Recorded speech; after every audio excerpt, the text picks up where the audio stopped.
Morning, everybody. Welcome, welcome.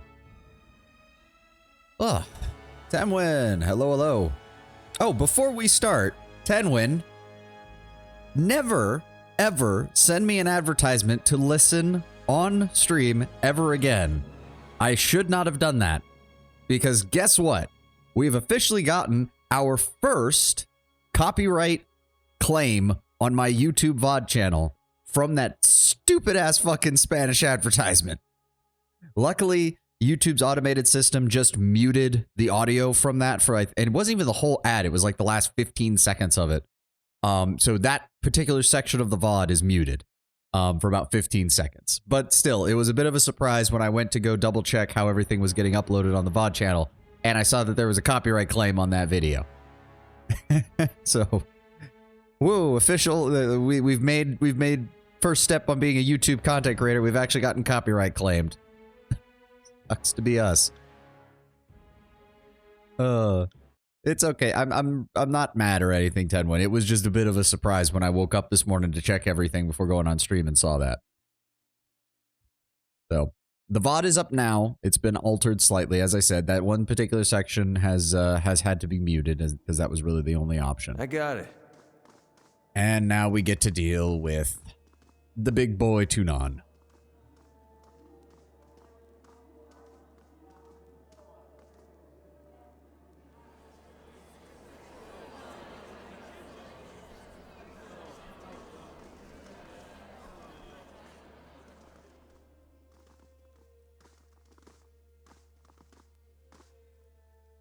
You could finish the game this stream. It depends a bit. Okay, we'll see. Knowing my luck, I won't because I'm. Thank you for answering my summons. This could very well be the defining hour of the conquest. Bow to Tunon. I first want to make it clear why we've assembled today. After the collapse of Vendrian's Well and the start of the Civil War, it became clear to me that there must have been some great fault on the part of the Archons. We come together to root out the source of our troubles and determine which of the Archons has sowed more chaos during the war. The answer to that is obvious, Adjudicator. Giving voice to it here is but a formality to confirm what we already know. Tunon turns to aim what you can only assume is a stern look at the member of the disfavored, before refocusing back onto you with cool stoicism. Much has happened since I dispatched you on that mission. With Kairos' mandate that only one Archon may rule the tiers, the verdict is now more important than ever. We cannot allow this conquest to descend into total anarchy. You backed Graven Ash and his disfavored army at the start of the Civil War. I know that you must have been torn in your decision, but I assure you that your loyalty to the Archon isn't in question here. Only your findings will be weighed with their due importance. What would you know of me, Your Honor? In your professional and objective opinion, which of the two Archons is guilty of sowing the most chaos in the tiers? Based on my investigations, I have uncovered evidence that both have been engaging in chaotic activity for the purposes of their own aggrandizement and power. What? I'm afraid I must echo that sentiment. That is not an option. You were tasked with determining the guilt of one Archon and one Archon alone. Choose. So be it. Then it is the voices of Narat as the Archon of Secrets who has sown more. Though I stand with my original statement. And so the charges are declared. I'm confident you've come with prepared arguments and research, as is expected of your station. Voices technically sow more chaos, just via the chorus. In some cases, yes, Tenwin, but also don't forget that most of the places that the chorus sows their chaos are not covered by Kairos' law and thus exempt from a lot of those evidences. I won't stand here and patiently sit through baseless accusations. In accordance to Kairos' legal custom, you will state the crimes against the Archon and offer up your evidence. The court will weigh your claims on their merits. I would encourage you to make as many claims as possible. Bringing charges against an Archon is no small matter. They are not accountable to Kairos' laws with the same rigidity as an average citizen, so it may be more difficult to justify their guilt. Understood. I will not withhold any legitimate claims from the court or you, my lord. Provided that you have the evidence to back them, of course. To make a claim lacking evidence will only harm your case in the court's eyes. Is this understood? Of course, my lord. All accusations will be backed with facts. You no doubt recall the categories of infraction to which Archons may be held liable. They are sedition, incompetence, war crimes, and the hoarding of forbidden knowledge. Regardless nods to you. It is not every day that the court is called upon to determine the guilt of such a scale. Tread lightly, my friend. Then we are ready to begin. State your claims, Fatebinder. You may proceed at your own pace. Tunon beckons you to begin. Firstly, I accuse the Archon of secrets of sedition most foul. Sedition? No small matter to weigh against an Archon. But if you believe the voices of Nerat has colluded with the enemy, then have on. Present your facts. During the attempted reconquest of Stalwart, the voices of Nerat gave disfavored battle plans to the Stalwart defenders, continuing to aid them even as their rebellion broke out across the province. As if any credible evidence could be dredged up of that junk heap of a realm. Whatever you found is probably smeared or torn as to be illegible.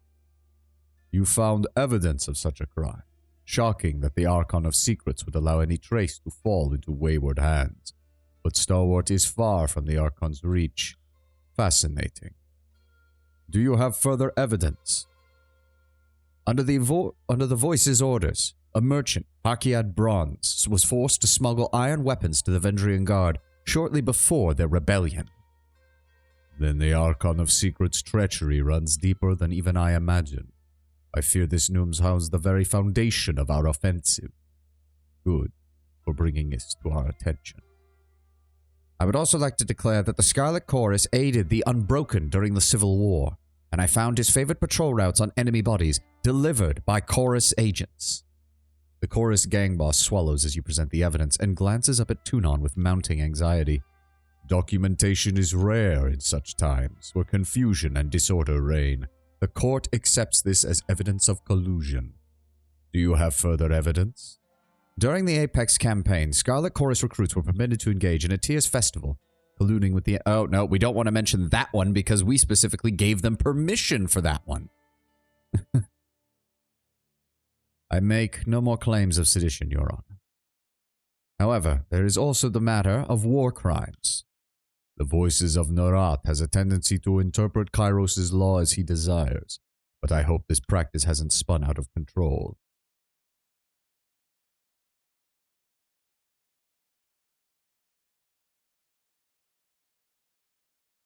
We don't really have much here. The Chorus gang boss, Jagged Remedy, was attempting to conscript from the Unbroken when his forces were forbidden from the region. An infraction on Stalwart territory to which Graven Ash proclaimed his claim. This shows disregard for the disfavored's operation. I have no more evidence. Lastly, the Archon is guilty of hoarding forbidden knowledge. A difficult truth to bring to light. The fact remains that Kairos is the keeper of wisdom of Taratus, and there are avenues of study denied us under her immutable law. If the Archon of Secrets treats this conquest as an opportunity to pillage forbidden knowledge towards his own ends, then it is worth this court's attention. During the conquest, the Scarlet Chorus desired the knowledge of most of the captured sages. It was long been known that the sages possess more knowledge than any subject of Kairos is warranted. The Overlord in her wisdom keeps such lore forbidden for the safety of all. The Scarlet Chorus should know of this and fear the repercussions. We do have a healthy sense of caution for such things, Bloodmulch nods slowly, choosing his words with care. But no one in the campaign could tell what was forbidden from what wasn't. The law is the will of Kairos, and you are hardly qualified to interpret its intent or use it to justify any poor excuse for an argument in your favor, gang leader. Kaleo smiles pleasantly at Bloodmulch and inclines her head to Tunon. Can you voice further evidence of the Archon hoarding forbidden knowledge? I could have sworn we found way more than this, but I guess that's all that the game was keeping track of. I've made my case to the best of my abilities, Your Honor. I have weighed your evidence against the charges. You failed to make a case against the Voices of Nerat. Though you provided some compelling evidence, I'm afraid it wasn't sufficient to convict the Archon of Secrets. Looks like your courtly training wasn't worth its weight in grain, Fatebinder. I know some hungry pigs who could teach you a lesson in oration if you're interested. Outrageous. A fallen log could make a compelling case of the voices of Narat's crimes. With that unpleasant business out of the way, we change course to another serious matter. One that puts into question your conduct as a member of Kairos' loyal followers. And here's where he's going to go after us. That would be my guess. You have made quite a name for yourself, Fatebinder. Stories of your deeds have spread through the tiers, and all of them have reached this court. Some actions have consequences. We will see what your actions have wrought. The court has its own charges to present, and invites you to answer for yourself. Am I on trial, Your Honor? Yes, and I would ready yourself to form a defense, because your testimony could augur your doom. The trial begins now. I recommend that you treat these moments with deserving gravity, as they might be your last. Don't attempt to lie or evade answers. I will judge you in the objective eyes of our Overlord. Is that understood? Yes, Your Honor. At least your civility remains intact. You are on trial for transgressing on the Overlord's authority, breaking the laws of the Empire, bringing mayhem to an otherwise orderly conquest, and meddling in concerns that fell beyond your station. Our directive to bring Kairos' peace to the tiers has suffered, and you will answer for the part you played. Bringing mayhem to an otherwise orderly conquest. I think the Archons handled that well before I could have. If you do not mind, Adjudicator, we are on familiar terms with the Fatebinder here. Should any inconsistencies require our input, we would gladly add our voices as testimony. Khalil nods to Regalis, and then turns to you with an unreadable expression. The court has inquiries into your conduct. I first call your travel companions to speak on your behalf as witnesses to your character or accomplices to your crimes. Who will speak on behalf of the Fatebinder? The Ironclad Commander will step forward, if indeed he has the strength to walk. You want me to speak, Adjudicator? Beric's armor makes a distinct rattling sound that echoes in the court as he steps I've forward. been treated with fairness and respect. As fine as anything the Legion ever gave me. The Fatebinder trusts my counsel. I've never seen a finer, more upstanding member of the court. Will anyone else speak on the Fatebinder's behalf? Scarlet Fury, you who sacrificed your old life for this one, step forward. Me? As if the likes of me has any business speaking in a grand hall before the Archon. Why, I've murdered enough folk to stack their bodies up to the podium 10 times over. Your Honor, the Fatebinder and I get along like a couple of cats. We scratch here and there, but there's respect to be had. Sometimes I think we agree on too much, but can't fight everyone.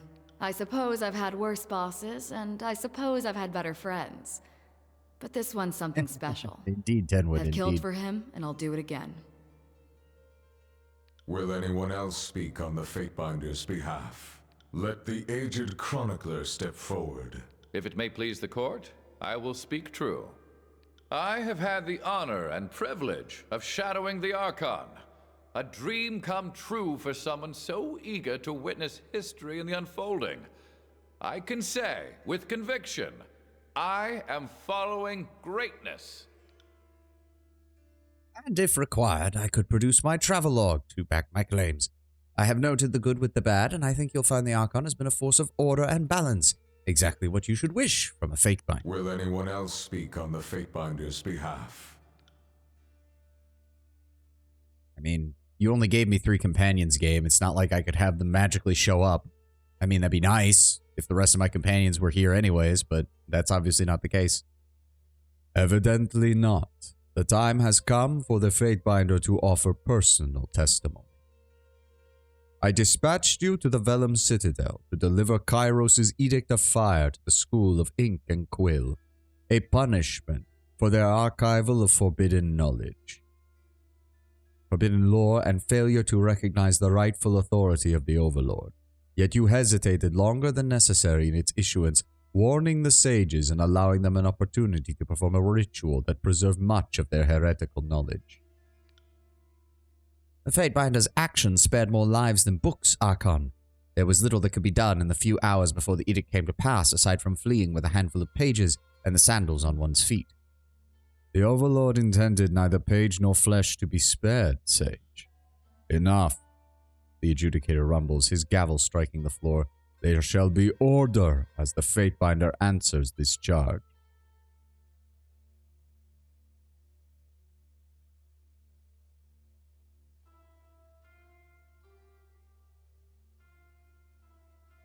The Vellum Citadel and the thousands of tomes housed within were the edict's target. Even with warning, the sages could remove only the tiniest fraction of them. The sages could be broken without consigning them all to death. You presume to know the Overlord's will, Fatebinder. He floats in muted contemplation. Though your mercy does you some credit, you must sharpen it with a desire for castigation. Crime demands punishment. You resolved Kairos' Edict of Storms with a legal contrivance, and once more you spared Stalwart's ruling bloodline, circumventing the edict's very purpose. Do you think that the Overlord's fury was a riddle for you to unravel?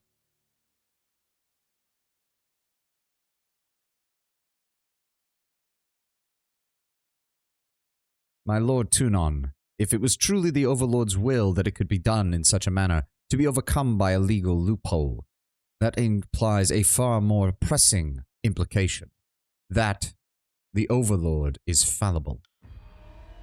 For a long moment, the only sound is the whispers of Tunon's shifting robes. When the Archon finally speaks, his voice rolls through the chamber, as implacable as the headsman's falling axe. You presume to understand the Overlord's will. You believe that armed with a modicum of research and idle chatter, you outwitted our Overlord. I find your claims as repugnant as they are naive. You entered the old walls, a clear violation of Kairos' law. How do you answer for this perversion of justice, or do you think yourself above the law?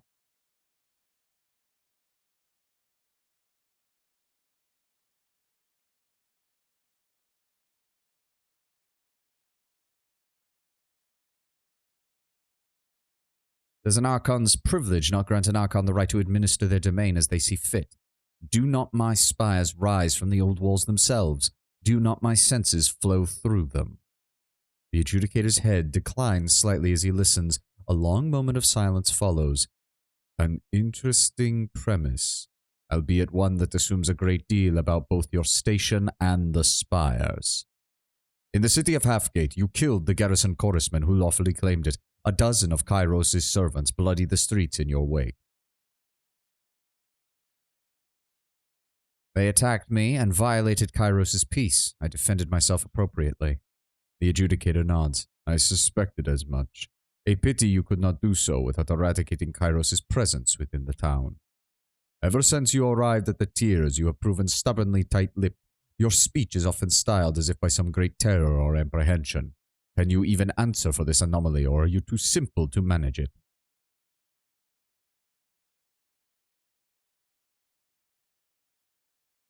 In my dispensation of justice, I find it most useful to let others do the talking, while I observe and allow them to incriminate themselves. That is a better justification than I had suspected. Thank you for satisfying my curiosity. I have one final question, Fatebinder. You were brought to this campaign to adjudicate the disagreements between the two armies. After your arrival, matters quickly escalated into a civil war.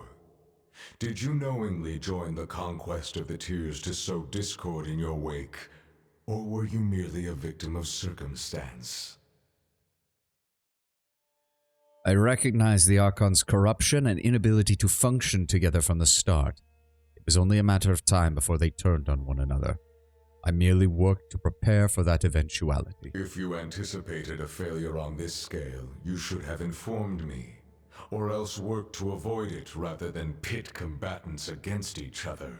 Kind of hard to do when I was trapped in Vendrian's well and we were having to deal with the Edict of Execution, but hey, maybe bring that up with Kairos next time. I am finished with my line of questioning. Have you any closing remarks for the court?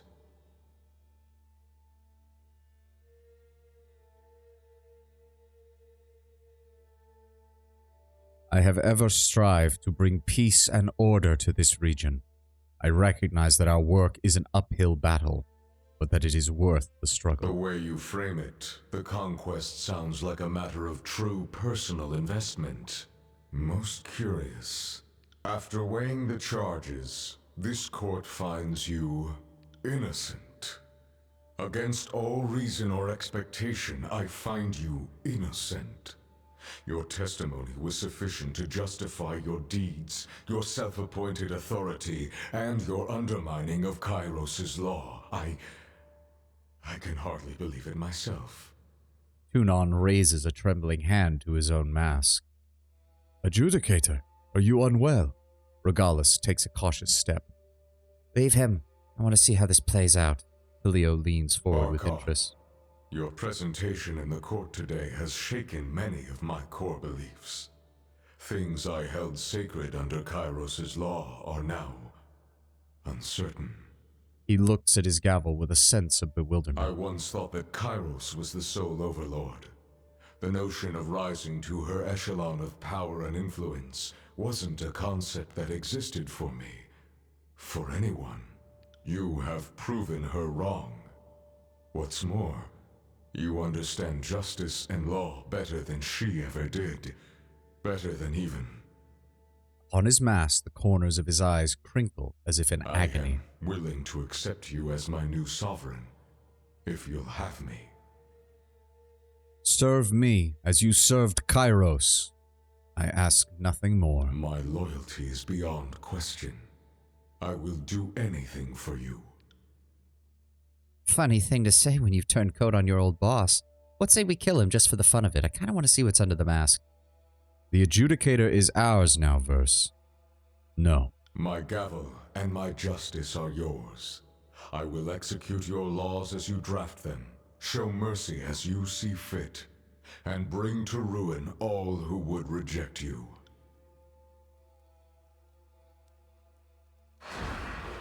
Sup, Blood and Mark? Wondering when you were going to show up. Silently, Blood and Mark seeps from the shadows. He glides forward, palming two black-bladed daggers as his eyes dart between you and Tunon. Adjudicator, kid.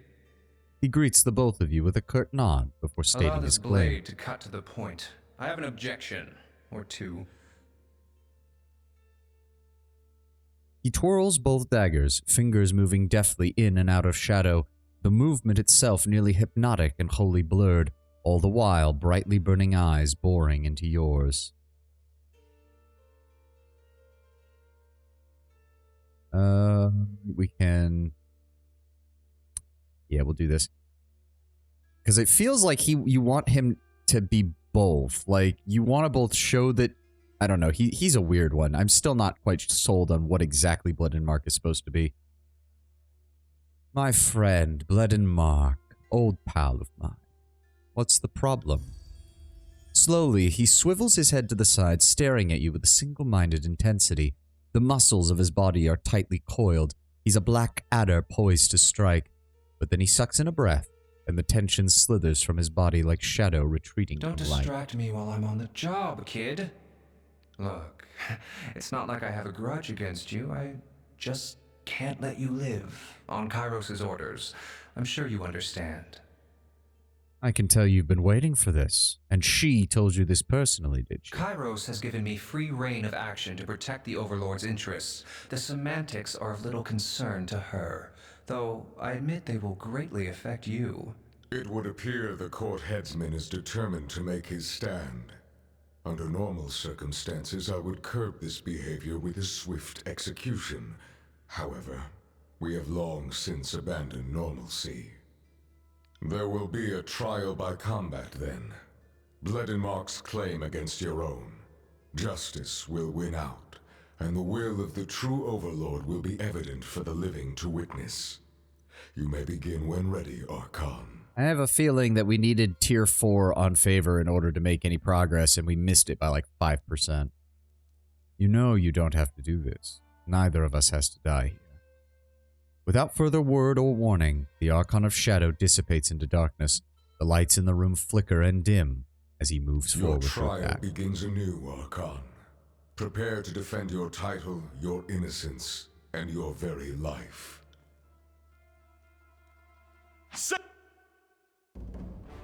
Alright. And he's got some pretty good combat stats. He's very low on armor for everything, but especially for magic. At me and wait. Oh, he's teleporting. Oh, that's not good. Why can we not attack him? I'm sorry? Sorry, I can't. There we go. Okay.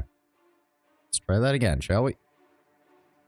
Let's see here. Let me see here. Let's try. Let's start off with the boulder. Lantray, you clumsy. Oh, he's immune to prone. Go figure. All right. Let's try stun. Shit, bogus. I think that one hit bone.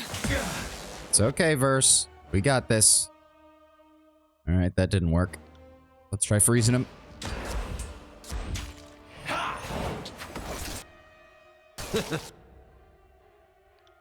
Try the fireball.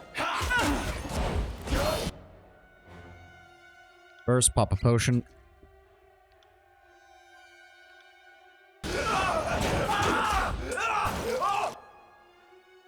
Try to get... Nope, a little bit closer. Flash fire.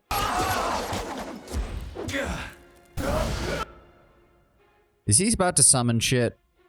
Because I don't like that. Yeah, I should have known.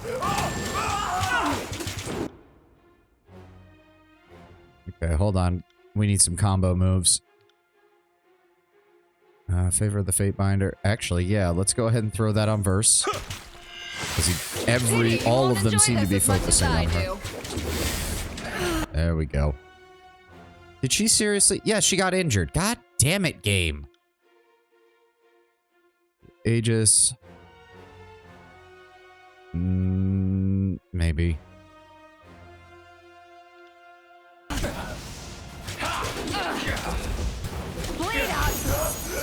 There we go.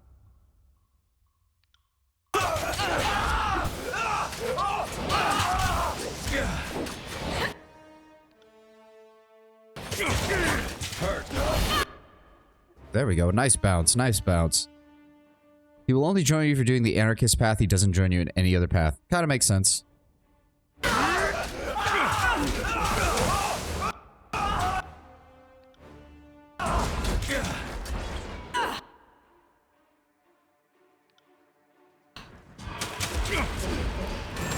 Oh, you son of a bitch. Will do. The trick is to keep twisting. Come on. Fire it off. There we go. Knock him prone.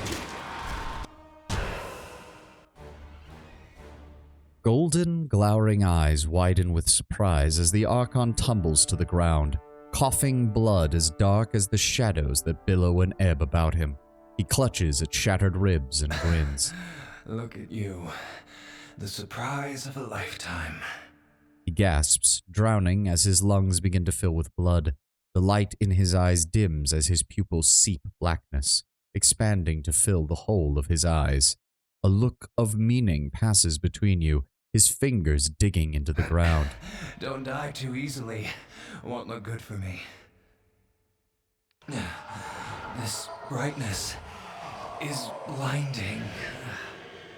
Master, if you'll join me upstairs, I will pledge fealty to you in the lawful manner. You go to the Anarchist Pass, he gives you an edict, the Edict of Nightfall. Ooh, interesting.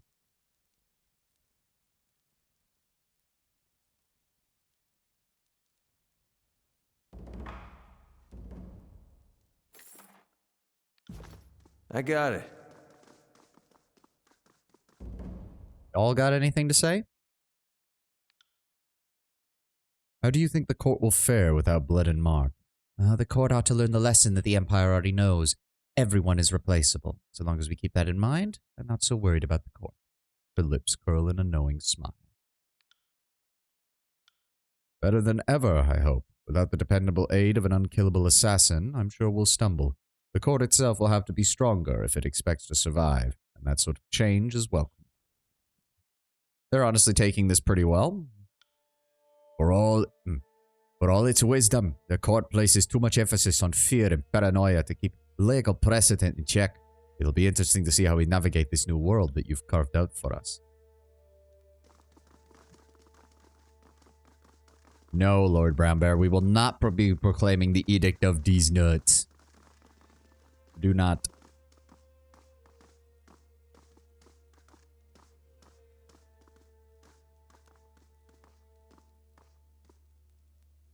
Archon, change has come to the Tears, and in time it will reach the Empire itself.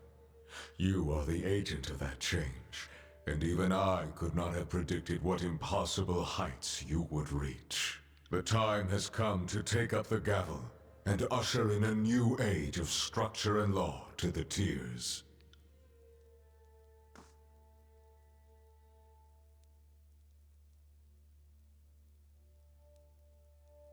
You will henceforth define justice for the rest of us. I will follow your lead and endeavor to follow your design. Your loyalty and confidence are appreciated. Archon of Law. As the ruling Archon of the Tears, I submit to your authority and thank you for bringing order out of chaos.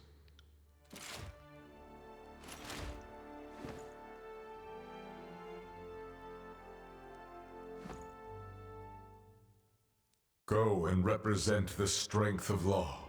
Be the example the Tears require, the force that keeps them together, and the hope for their future under one rule. Let your justice know no mercy but that which you impose. Civilization itself will bend according to your design. Never forget this.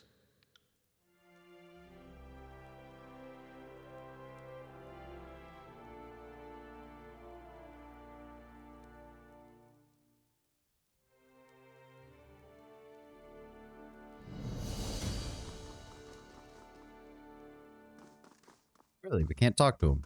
Surprising.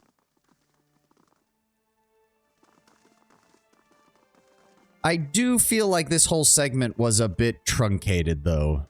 Like, it really does feel like there should have been more argumentation, more talk battle between you and Tunon before that finalized itself. But, still not bad. Not a bad scene. Alright, we're gonna head back to the Mountain Spire to rest. And then we get to go say hi to Graven Ash. Yep. 2 Archons down, 2 are left.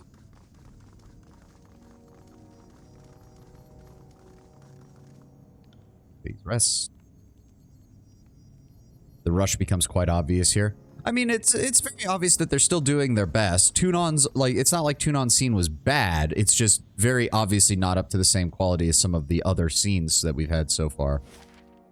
It's a shame, but they're doing what they can. Oh! Sunlight struggles to punch through the thick brown clouds, casting long shadows from the jutting spars of warped bronze and iron that mark the edge of the blade grave. In the hazy distance, you can just make out the squatted form of Iron Hearth in the mountainside. You see a gray smear of smoke against the sky before you reach the fissure. From the lip of the broad gully, you see a handful of what at first glance appear to be bonfires, but from the blackened skeletal limbs protruding from them, you guess that they burn on a fuel of human fat. The flame marks only a few of the bodies, however, as dozens of corpses, perhaps more than a full 100, carpet the land below you. Investigate. The sickly sweet stench of carrion assaults you as you pick your way through the crevasse. From above, the bodies seem a jumbled motley with no discernible heraldry. You realize why as you make your way amongst the corpses. Many wear only ratty leathers, crimson sashes, or face paint marking them as conscripts of the chorus.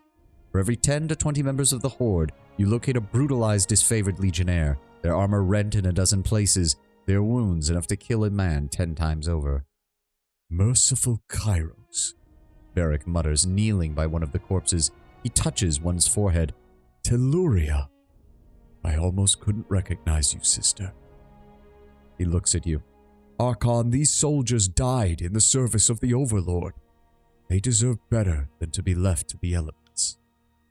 You planning on burying them all, big boy? Horde and Furies included. Don't be ridiculous. Hey, everyone here died sworn to Kairos, right? She crosses her arms.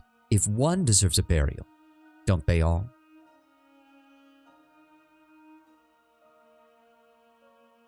It seems the disfavored and the chorus met here in battle. You suspect that if it were survivors they belonged to the chorus, the disfavored would not have left their fellows to rot beneath open sky. She is right. We bury both. It takes hours, but you manage to dig a pair of mass graves, one for each of the two forces.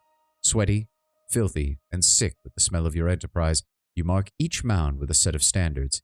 You leave the Valley of the Dead, your back aching, your resolve bolstered. It's just a shame that fucking exhaustion is one of the worst fucking effects that they could possibly put on you, so guess we get to go back to the tower again, because I am not dealing with any potential combat encounter while having that on me. Sorry, game.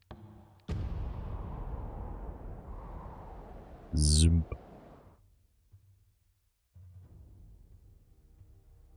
The problem is, they made the Spire's resting bonus too fucking good. There's, like, it's pretty much a case where you never want to be without it, because it's that goddamn good. I mean, just look at that. Look at that shit. 191 lore. In fact, is there shit that we... Yeah, we can actually upgrade some of this shit.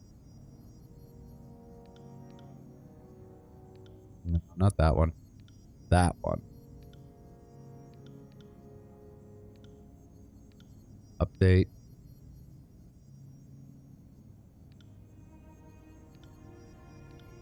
Update. Running to Defiance Bay to get the best in / prostitute bonus. Pretty much. I mean, pretty much. Oh, that's a little too much. Actually, no. Let's just go ahead and... Hold on. That improves the damage by 2, but quite honestly, having the 8 armor penetration is actually better. Fireball. Go ahead and give that some armor penetration.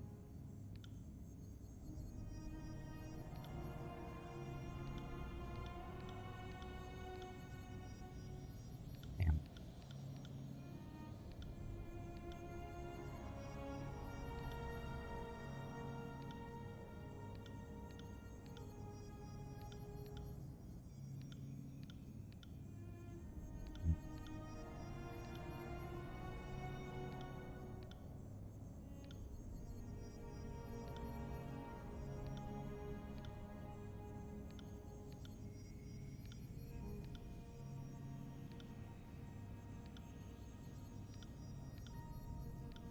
Gonna give everything a bit of a brush up as far as damage goes. That hits everything, so we definitely want that. That's already maxed out. That can be further maxed out. Good. We can either up the paralyzed affliction.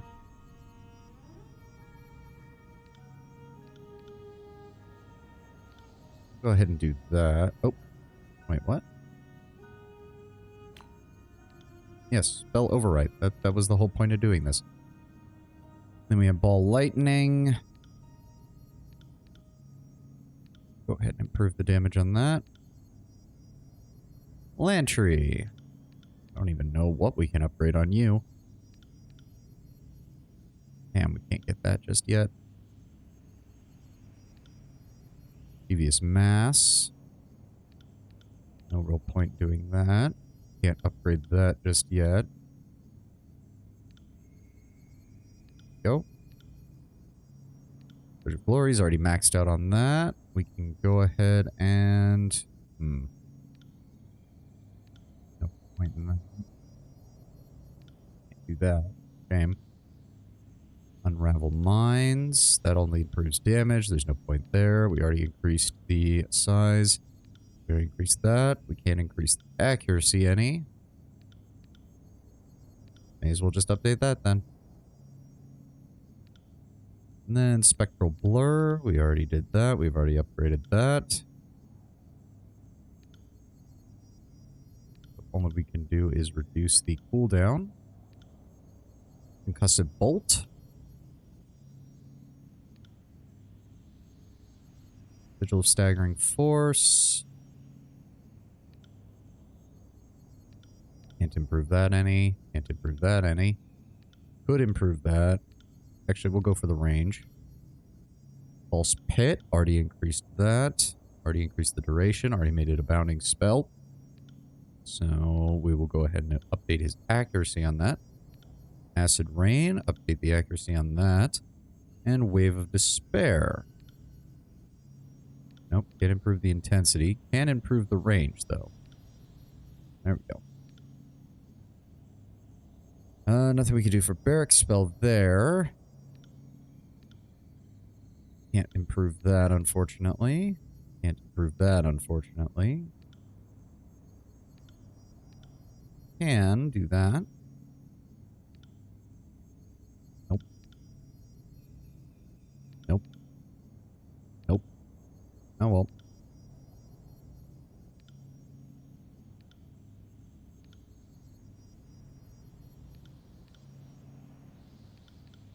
Let's reduce that.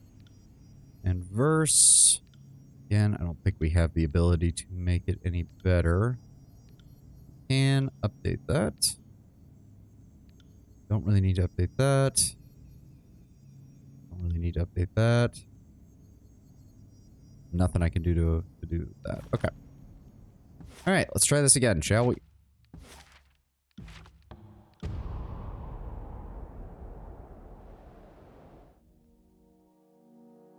There we go. All right, time to see what we can do with Graven Ash. The what this time? The Myscat? I have no idea what that is.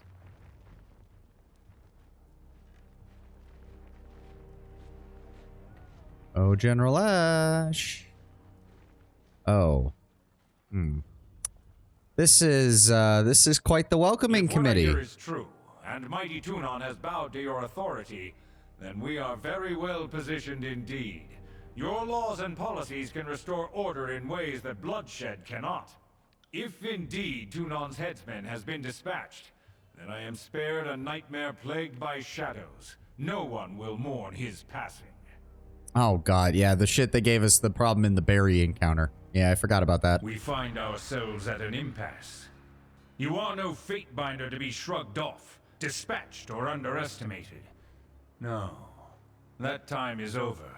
You are an Archon.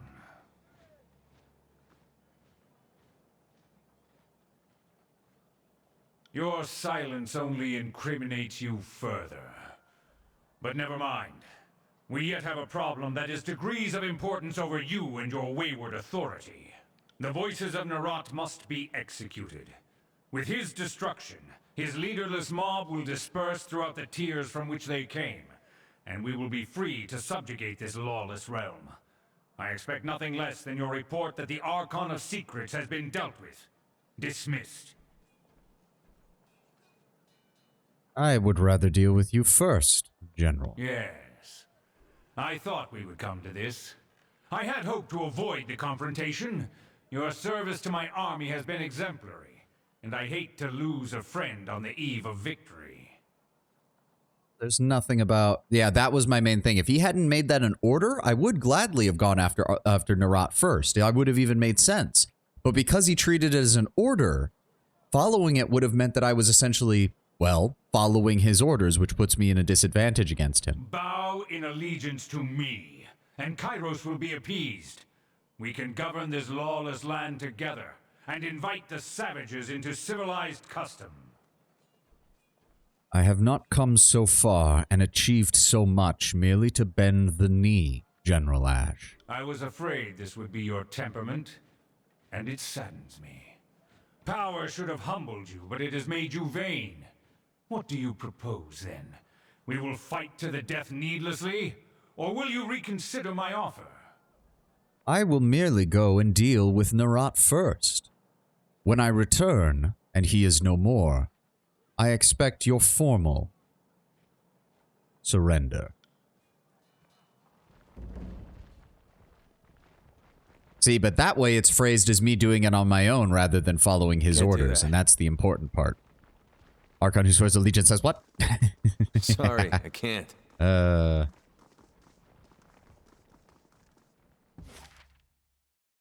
Onarat. So I guess that means we can't get Barrack out of his armor now because, yeah. I guess we waited too long on that. Oh well.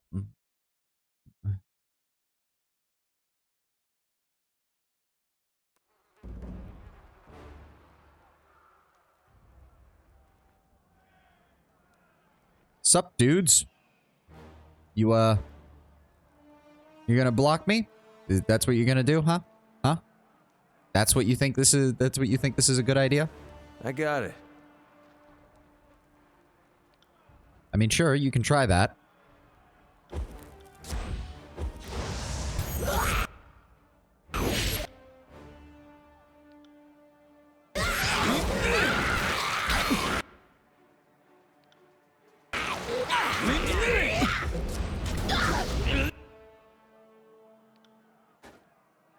Oh, throw the fireball, please. Everything is on fire. And now everything's gonna be on burning ice.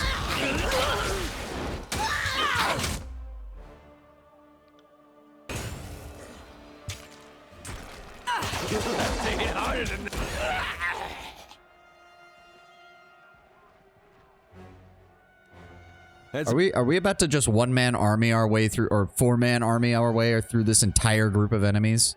Because that would be kind of impressive, not gonna lie.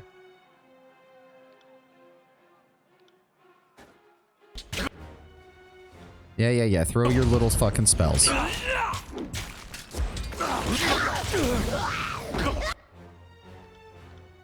Let's just knock you two on your asses.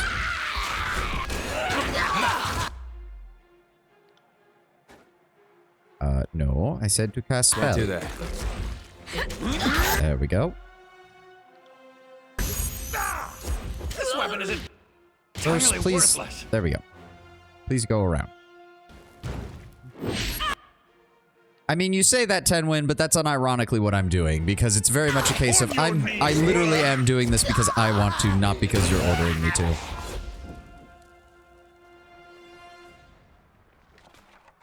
Ooh, that's an iron war mace. Take those. Thank you for the camp supplies. Ooh. Those are people in... Enemies of the Scarlet Corps who have not yet earned a spike are left to hang from the cliff wall until death comes for them. Oh, okay. Oh, apparently we left a bunch of stuff at the front entrance. Yes, we did. Gimme.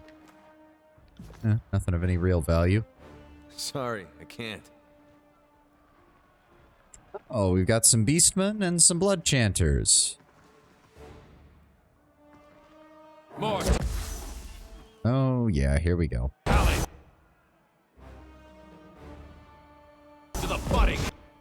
Okay, come on. There we go, Barrack. I was about to say, could they please charge?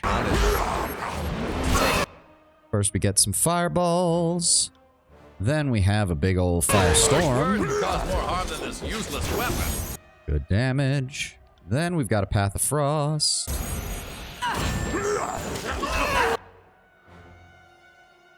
Then we've got some Ball Lightning. Enjoy this as much as I do. Then we've got an Icicle Storm.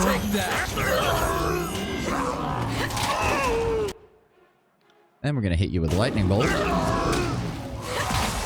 Goodbye. Well, I'm gonna hit him with the Grave Light. Keep working on that skill. There we go. That paralyzed him nice. Now set him on fire.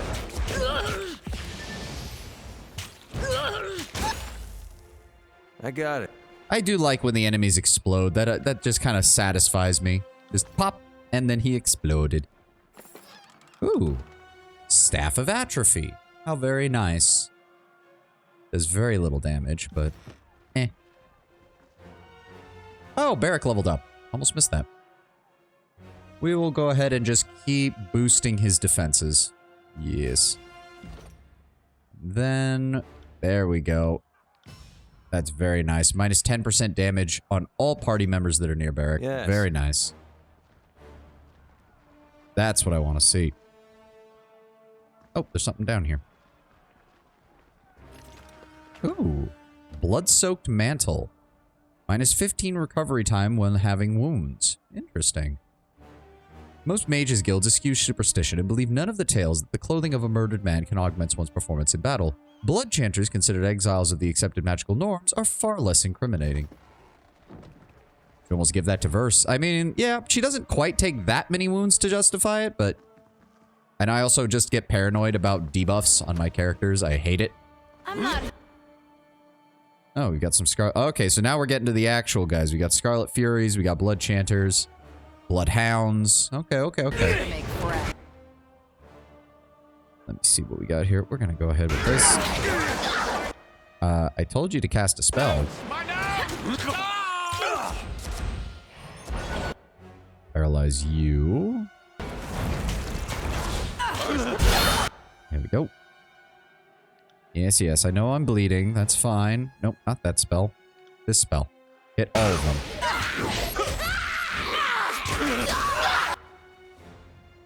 And then we've got a flash fire.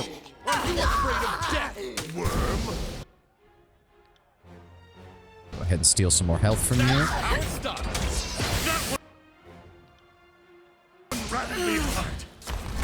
Damn thing couldn't pierce. And then we set them all on fire. And then we set them all on ice. Now to finally deal with the voices, uses earth magic to form a club to curb Bite It. Right. Unfortunately, he has a head made of iron, so that might not actually work. We're gonna have to figure out something, though.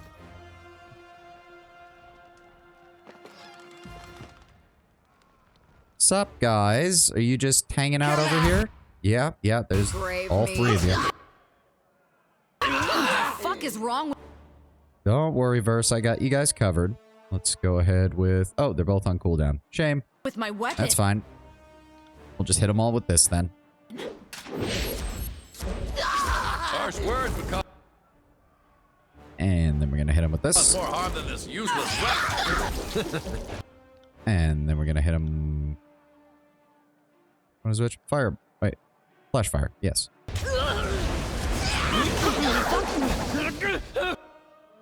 And then we're going to hit him with a fireball. I need to try a different... I will break you! He took a lot of damage there. How did Landry get injured? How? How did that even happen? He wasn't even on the front lines. Yes. Scraps of food and cloth litter the floor of the tent. You know, I don't think I would trust much of the food that I find in a camp like this. Just saying. Probably not the best place to go scavenging for food. Yeah, Bloodhound Camp, Coffany Marketplace, Beastman Pen, Blood Chanter Camp. Well, we've gotten through all that. Let's go ahead and give it a hard save, because we're actually getting close to where Narat seems to be hanging out. Oh, sup, Narat? I'm kind of surprised you... Ooh, Pollux has been spiked through his rear, a degrading display meant to demoralize any surviving venturing guard that may catch word of his fate. Thick, dried lines of mucus run down his armor, a gift continuously delivered by Horde soldiers with bitter memories of the Apex campaign. Well, isn't this just fun? Sup, Narat? Your campaign ends here, maggot of unreason. We have no intention of joining the uncounted corpses littered in your path. Wow, that was probably the closest someone has come to complimenting me in a long time, Narat. You also think that would be an indicator of how well this is going to go for you? For all the fealty to the disfavored, has the Archon of War ever set you above his northern inbreds? No.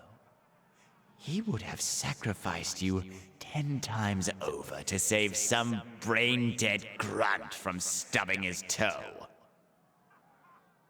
Waited for the boot to fall on his neck. Yeah. We could have been magnificent together. But instead, we will have your bones fashioned into a scepter, your skin knotted into a belt, and your tongue fed to crows. At least crows know the meaning of respect and gratitude. Fatebinder, wait. The Voices has been weaving at my loom for years. What are you saying, Verse? I'm saying that he pointed us at Crocus, he led us to Fort Squander, and that he wanted me to learn what I learned there. She counts her points off on her I'm fingers. saying that maybe everything's gone according to his plan, including this. I mean, you might be partially correct first, but I also think you're giving him way too much credit. You presume we possess a more than passing interest in this trumped-up barrister? He taps his scepter against his bronze beard. Whatever our dear adjudicator lacks for, his rationality has never been in question. How are we to know that one of Tunon's students would engage in such ridiculous folly? Your paranoia delights us. However, a stint in infiltration has complicated you delectably. You think I didn't work out your little plot? That I didn't fathom why my sisters got all mixed up inside of me? Don't dance around the accusation, girl. Seize it like a lover. Go fuck yourself, Archon. She shakes her head violently, feathers swaying wildly atop her head.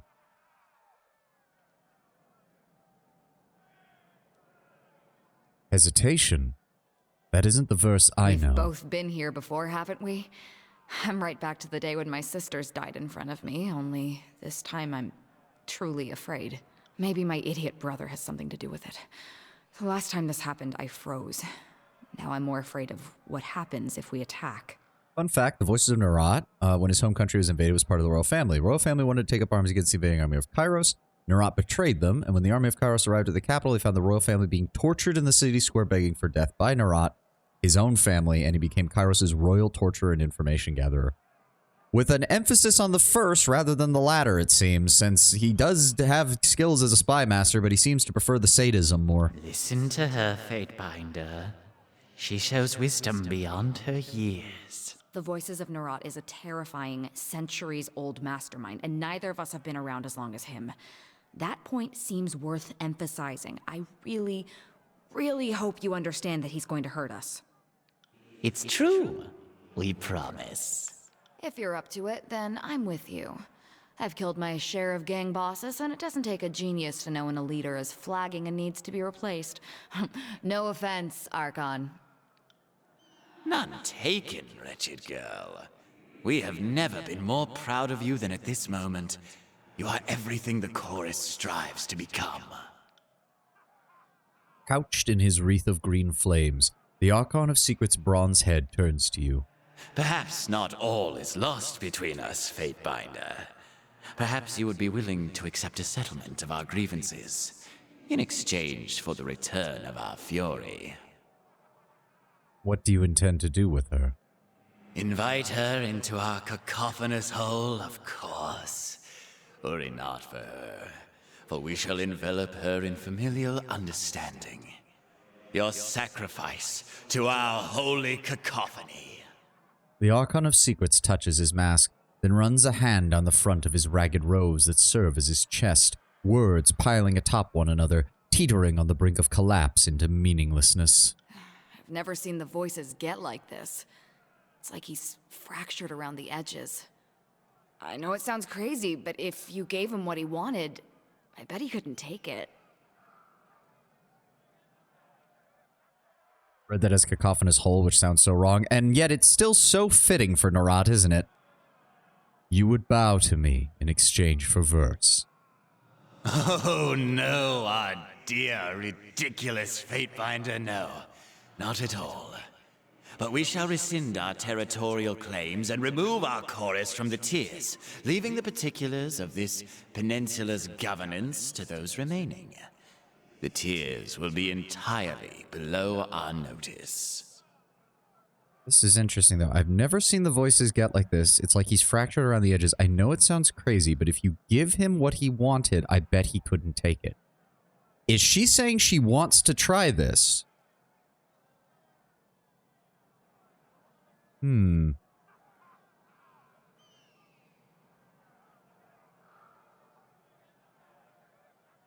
want to risk it? I mean, maybe? We've got her almost to max loyalty, and I'm pretty sure you can't hit tier 6 until you do, like, a special moment with her, so I think it's about as high as it can go. And it's her giving this advice, which is the interesting thing. I would think that if it was just a risk, then she wouldn't be the one talking about it. I'm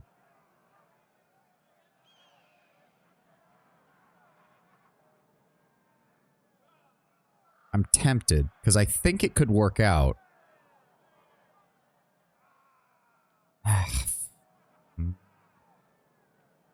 We'll try it. This might be one of the moments that I save scum, but we'll see. Outstanding news, Fatebinder. You overjoy us with your effortless generosity. Welcome back to us, our dear. You've been too long away. This could have gone better. All of this could have gone so much better. Fatebinder, do not feed her to the maw of that ravening beast. If he must dine on one of us, let him take me instead. Oh, damn. I wasn't expecting that from Barrick. The General will never accept this, Fatebinder. Sparing the voices of Nerat can only mean his unending enmity. I beg that you reconsider. Wait, why is it going in this? I'm confused. What an annoyance you turned out to be. Tunon's call. Come to us then. Alright, okay, that literally left us with, okay, whatever. Gather around and watch us destroy the Fatebinder. Maybe it's something you have to do on the anarchy or, like, independence path. That's the only thing I can think of. Oh, whatever. One way or the other. Here we go.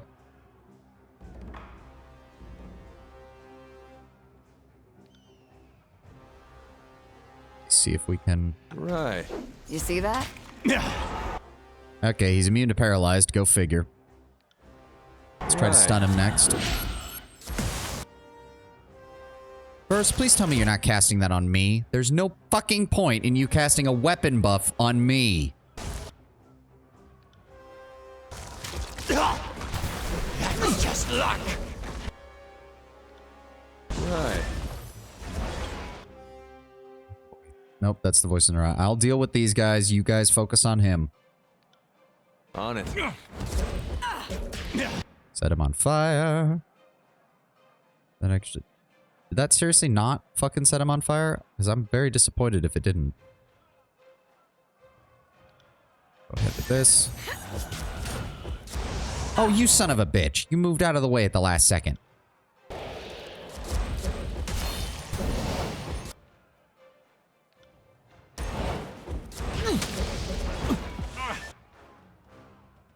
Remaining fire... No, he doesn't have any fire damage on him. That's aggravating. Nope, that's not close enough. Searing Palm, then. Clumsy shit! There we go. Now hit him with this. We are never alone. Oh, that's a disfavored soldier. That's unfortunate. Don't worry, Lantry. I'm coming to help. We are just getting started. Let's go with this so we can hit them both. Pay attention, kids. You might learn something. Okay, we need to get Lantry out of there. Oh, that's not good.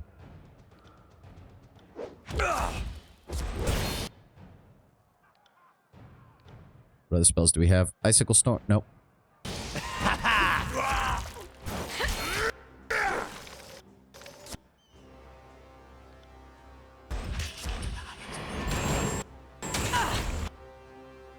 Jesus Christ, what's next? Horatio. I have no idea who that... Why can I not get them off of Lantry?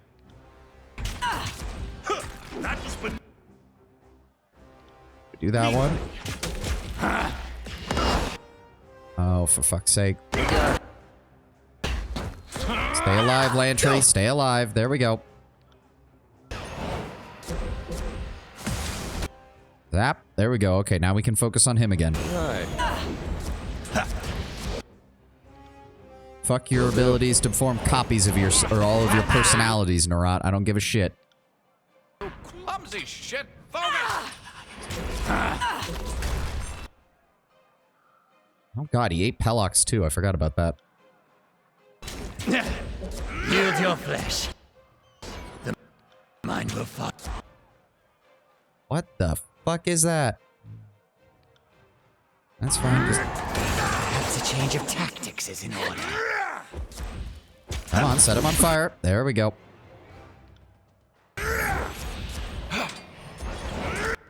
He's immune to paralyze, but that fucking mage light is actually doing fucking work as far as healing me goes.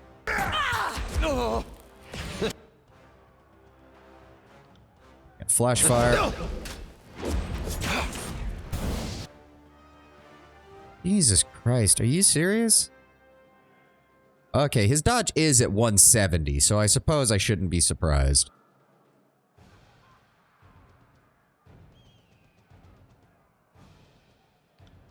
And we're gonna hit him with the lightning. Had enough of us. How about a little more? Oh, she's back. Another fragment of Horatia. Let's go with fireball. Wisdom is finally catching up to my age. Then we got ice. You. You delightful little surprise. We've had our fun, haven't we? But all good things have their end. He coughs, expelling a gout of green flame You've from his helmet. defeated us, but Kairos is coming. The armies of the North march on the tiers to claim your magnificent head. There is nothing you can do. Crack runs along the edges of his helmet's mouth, forming a mockery of a smile.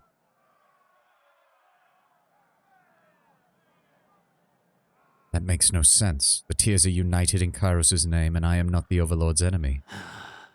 Still loyal in your heart. When you have what it takes to challenge the Overlord. If you truly wish to be the Overlord's lapdog, you could throw yourself at Kairos' feet and scream your loyalty. We think it likely Kairos will destroy you anyway, just to be safe. But our time is passing, and the future is yours to bungle as you see fit. Perhaps an edict on the Northern Empire would do the trick. We applaud you. You have the strength to visit horrors upon your enemies. But we enjoyed that so. Such promise. Such potential. I only wish. The voices of Narat slumps to the ground and speaks. No! Not like this! We were so close!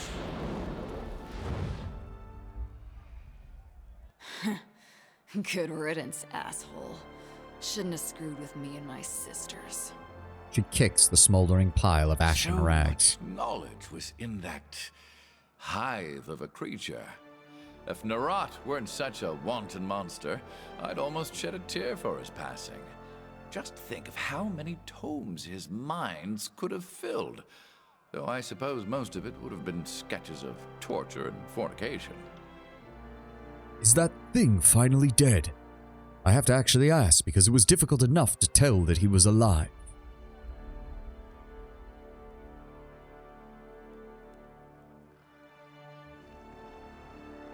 On it. On spear.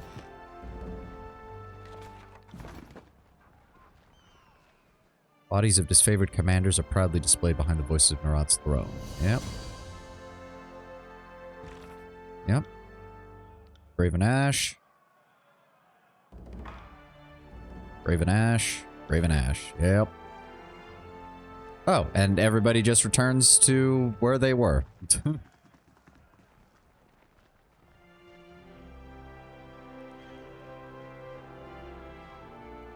Technically, though, shouldn't I be in charge then? Or technically, Verse should be in charge since she was part of the group that defeated the Voices of Narat. Oh. You catch a hint of movement in the distance, little more than a sliver of shadow amongst the remnants of a village that clings to the edge of pillars of stone.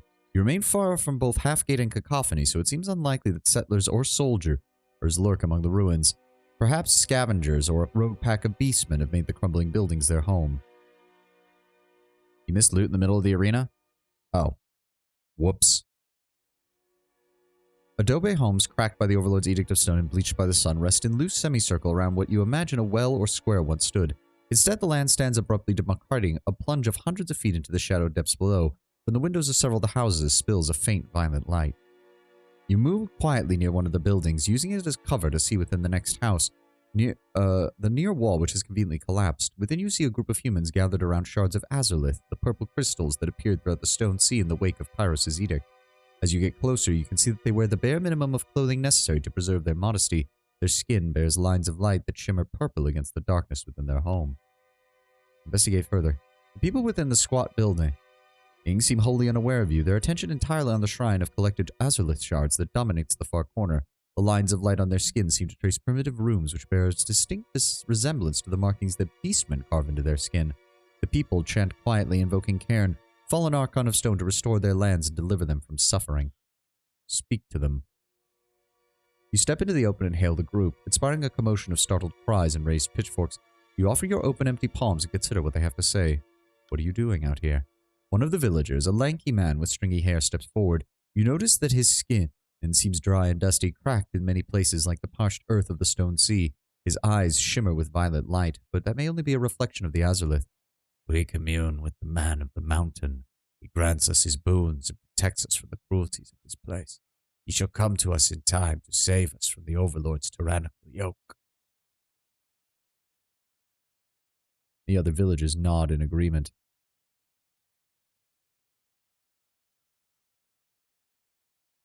Whether or not Cairn could help you aside, you know that this superstitious idolatry is wildly illegal.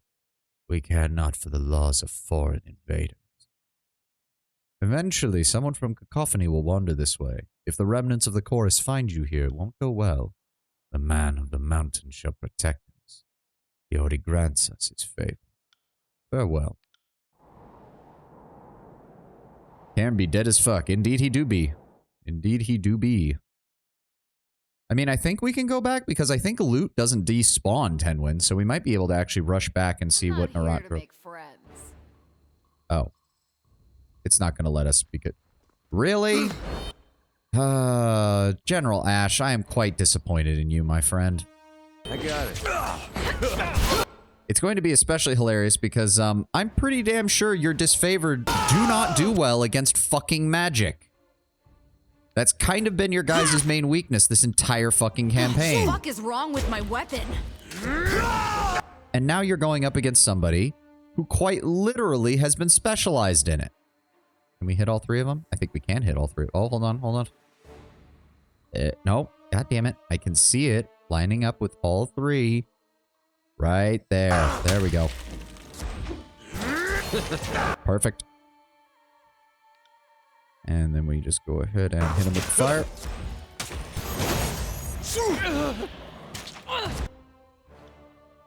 Gosh, where's the cost?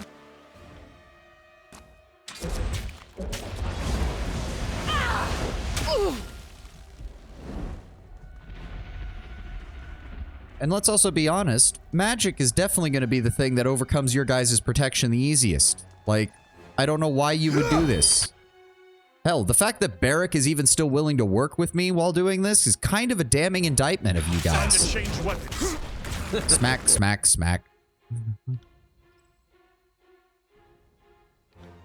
Nope, not that one. This one.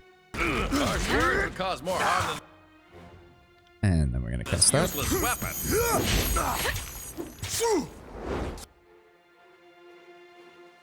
Fireball? Fireball. Damn thing couldn't pierce. There we go. That's a proper fucking fireball now. It's nice to see that that's actually working. And we just lightning bolt you. Fuck you. Damn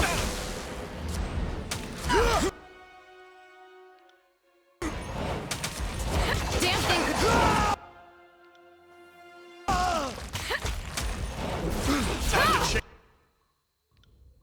You guys got this. Just keep them preoccupied. Will do. Don't know where that guy's running off to. Damn thing couldn't pierce cloth. He's still on fire? Yes, he's still on fire. Thank you for the controlled glaive light experience. Hopefully I can hit level 20 before the end. That would be nice. Seriously, Graven Ash, how many of your men do I have to kill before you shut the fuck up and just come out and face me like a man? For the glory of Kairos! Knock them flat on their ass. I need to try a different Come and weapon. face my iron! Damn thing! Will could do. cloth. I'll tear your... Lightning. Yep. There we go. Change weapons. Very nice. Very nice. Pity you won't enjoy this as much as I do. Honestly surprised you're still alive. Now you're not. I got it. How many times do we have to teach you this lesson, old man? Quite literally. Oh, look, I leveled up again. More magical affliction duration and resistances. Yes, please. And then we'll go ahead. That's got a 1 minute cooldown. That also has a 1 minute cooldown and is empowered. Yes, let's go ahead and grab that. Hold on, hold on. Is there anybody else over here? Were you stupid enough to leave more people out here for me to fight? Yes, you did. You fucking were. God damn it, Graven Ash. To think that I actually had some respect for your military capabilities. Stronger.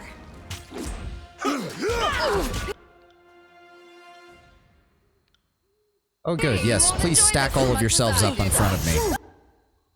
That's surely not going to be a problem for a guy who specializes in area of effect magic. Right. This isn't working. You're fine, Verse. I don't need you to be doing massive damage with every attack because you attack faster than everybody else. I'll tear... Go ahead, lightning bolt him. I got it. I actually really wish I'd gotten Gravelight earlier because it's actually really good. Note to self. Get Gravelight from fucking Ebb immediately. As much as I do.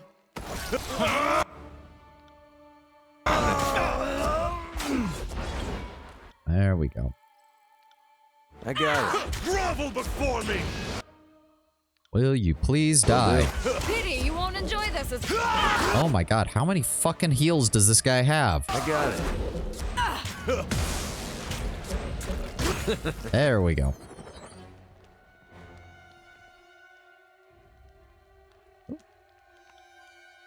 Oh, I guess we did leave some loot back there. Wait, why can I not pick it up? That is definitively loot. Why is it not letting me pick it up?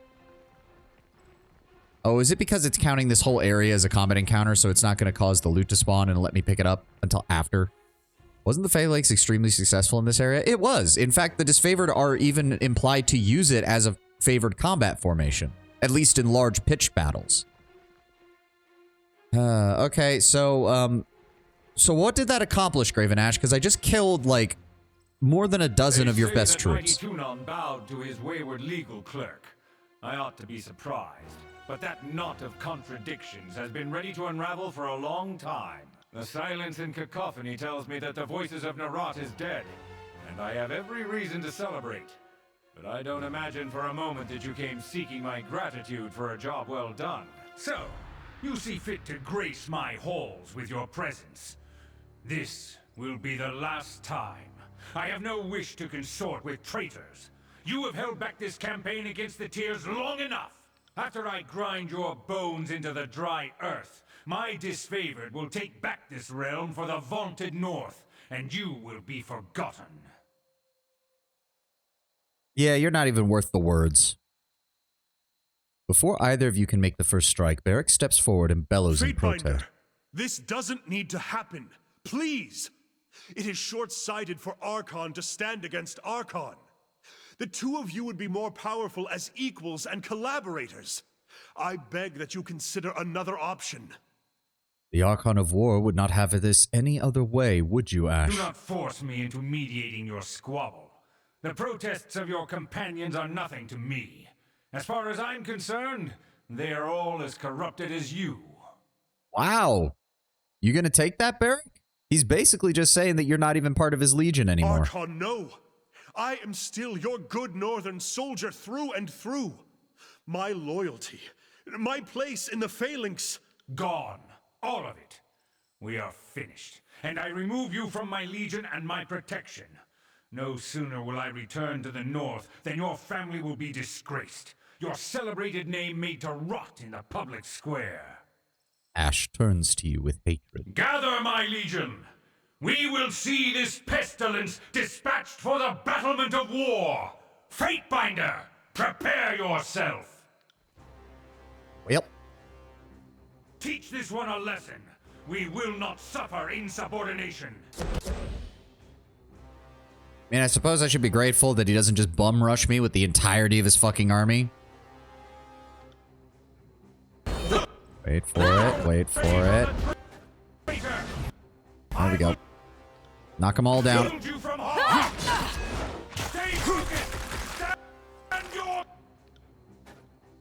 Oh, cast the spell. Thank you. Yeah, I'm really sorry to say this, Archon, but again, magic is not your forte, and I specialize in it. Your guys are about to have a very bad time. This weapon is useless.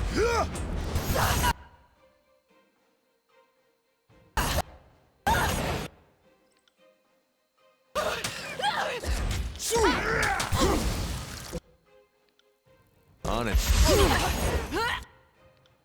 Right. But seriously, how many fucking heals does I he get? got it. Hello? You guys mind helping? Try a different weapon. Damn thing couldn't pierce cloth. Sorry, Iron Marshal.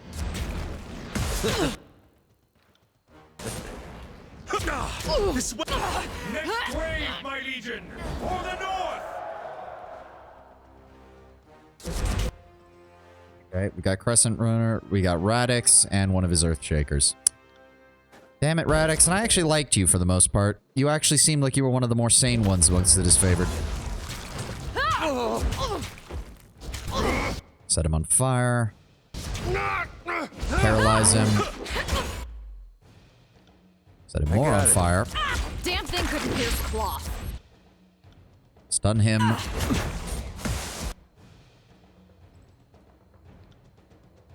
Giant fireball. Fall before me. Paralyze him again. This weapon is entirely worthless. Set him on fire again.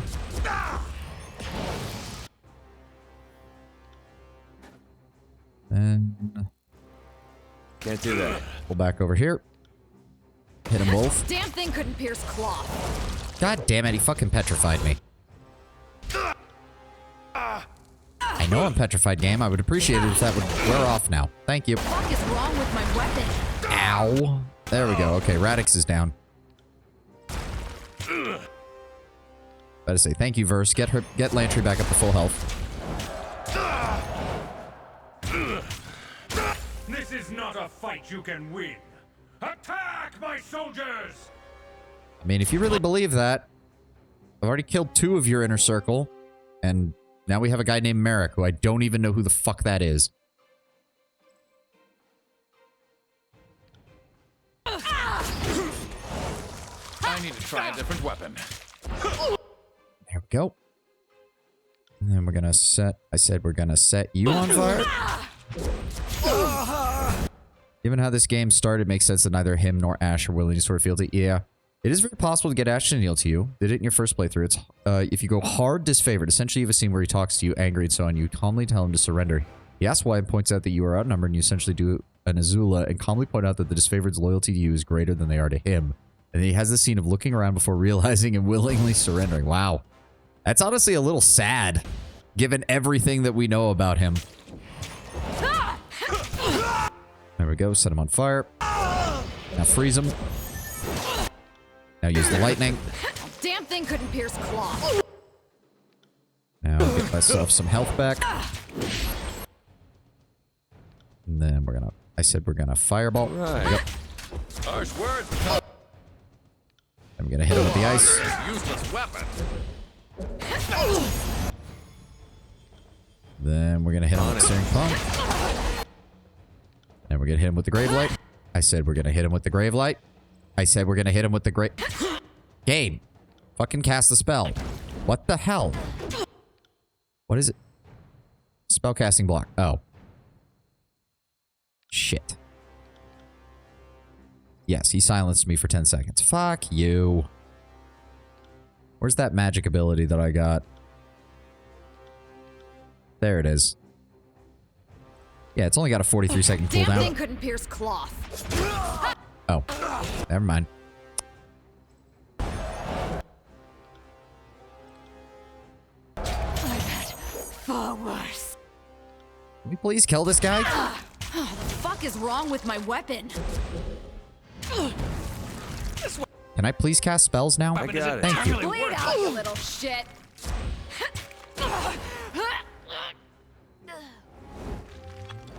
Don't throw your lives away, my northerners. I will Hold back. handle this up. All right, let's go. All right, let's see if we can stun him first. All right, he's immune to stunned. Can we knock him prone? He's immune to prone. Go figure. All right, let's try to see if we can paralyze him. I need to try a different weapon. He's immune to rooted. That's not very good.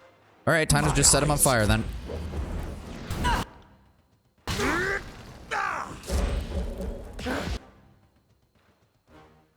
Let's go with Twisting Flame. It isn't sad, really. He just realizes that he's been staying in his tent for almost the whole thing. He's too old and let down his army, sort of.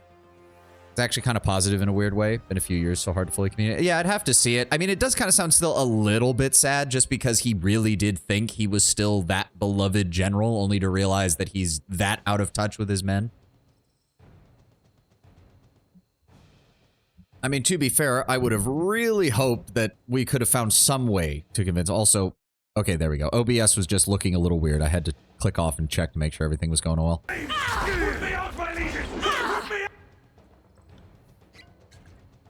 Go, give me that.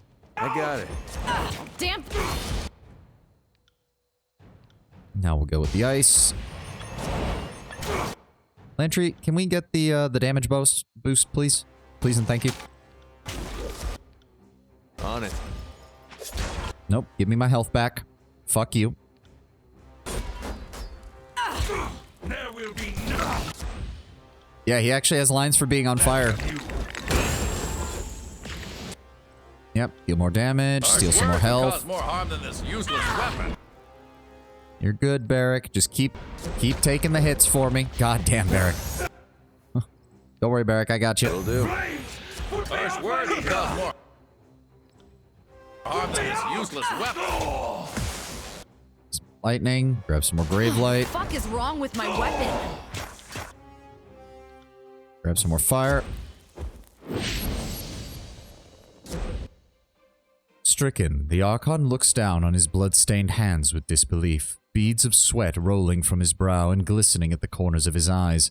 Raven Ash turns his attention to you. The last of the fight has left him, and nothing remains but the final vestiges of a defeated Well man. struck. You are the victor, and I go to my eternal rest in the void. Wish I could feel anything but relief. His uneven breathing shudders, and blood appears on the corners of his mouth. You can't leave us. The disfavored need you still. Without you...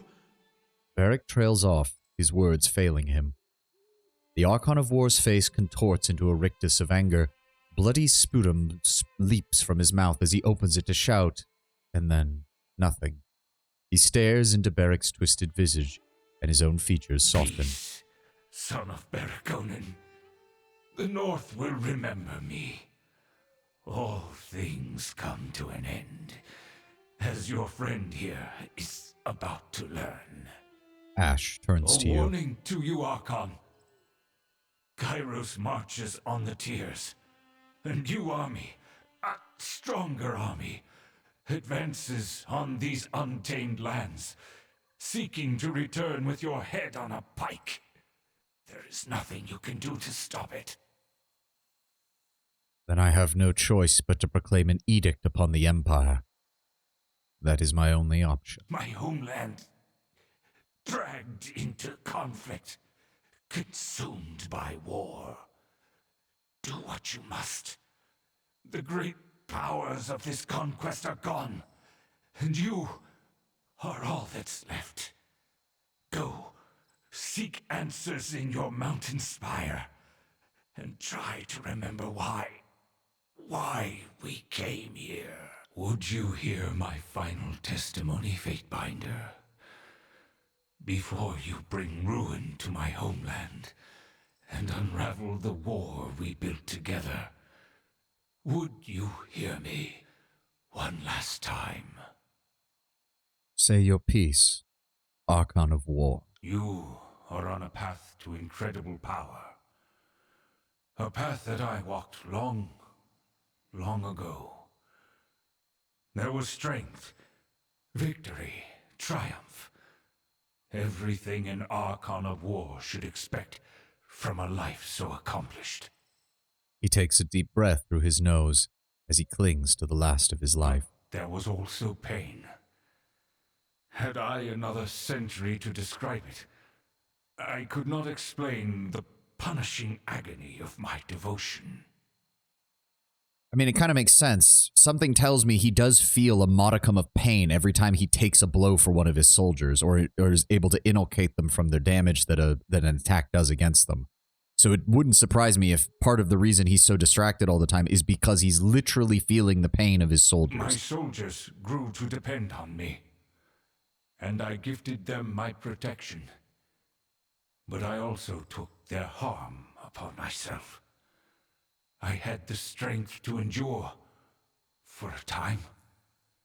Every gutting, every crushed bone, every death.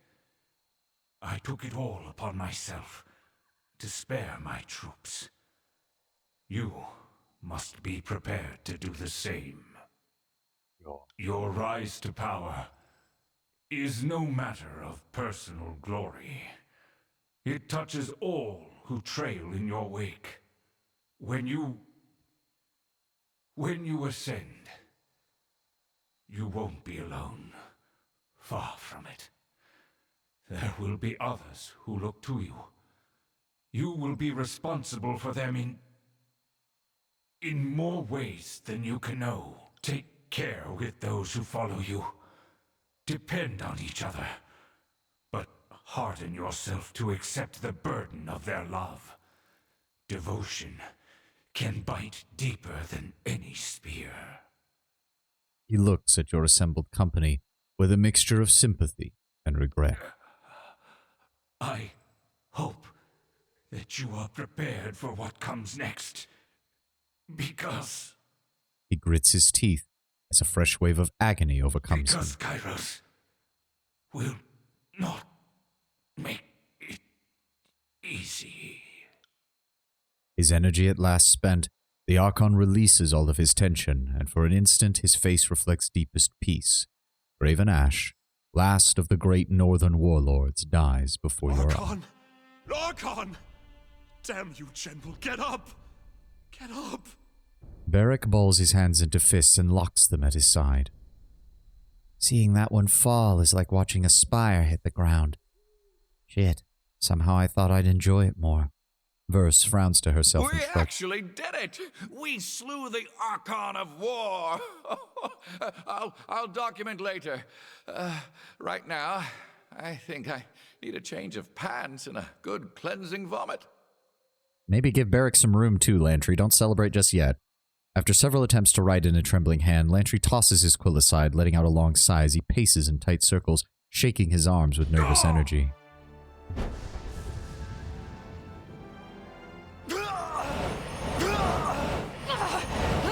Oh. Oh, fuck.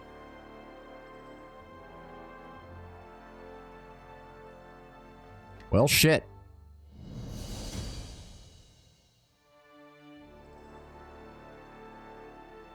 This medallion is typically gifted to the most proven and decorated officers in the disfavored legion. It represents the eternal gratitude and love of Graven Ash. The Peacemaker. Each of the great northern warlords was gifted a weapon of extraordinary power, and all of them, save this one, are said to hang in Kairos' trophy gallery. In spite of its age, the iron is lovingly preserved and treated with regular applications of oil. The word absolution carved down the length of the haft in runes that predate the Dominion. It can be inferred that Ash added this personal touch after his fall to disfavor, though he would never achieve what he sought. The great general kept Peacemaker close at all times and shared its history with none. Legends dating back centuries implied that its lightning-wreathed head changed its aspect every 100 years, cycling between fire, water, storm, and gravelight in no discernible order.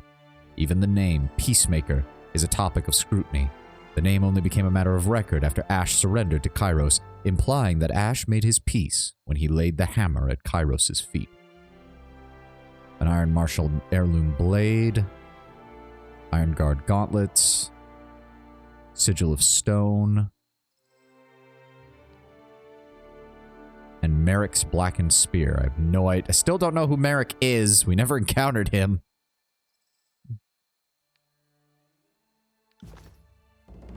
On it.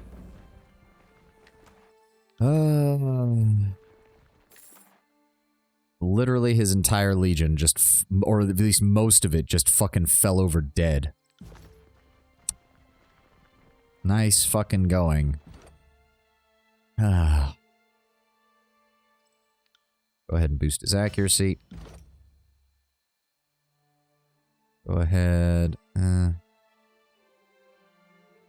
Well then, I wonder if that includes his daughter and grandchild. Well, no. Well, to be fair, I think his daughter's connection had waned over the years, and the granddaughter never had any connection.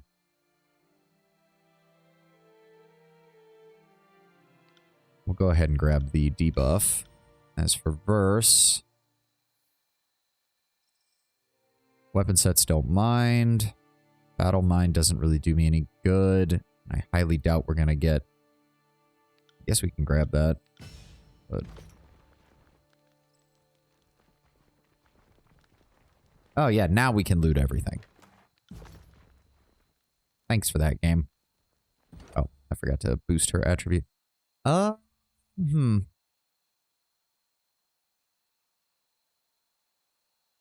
boosts her dodge and her dual wield, so we'll go with that.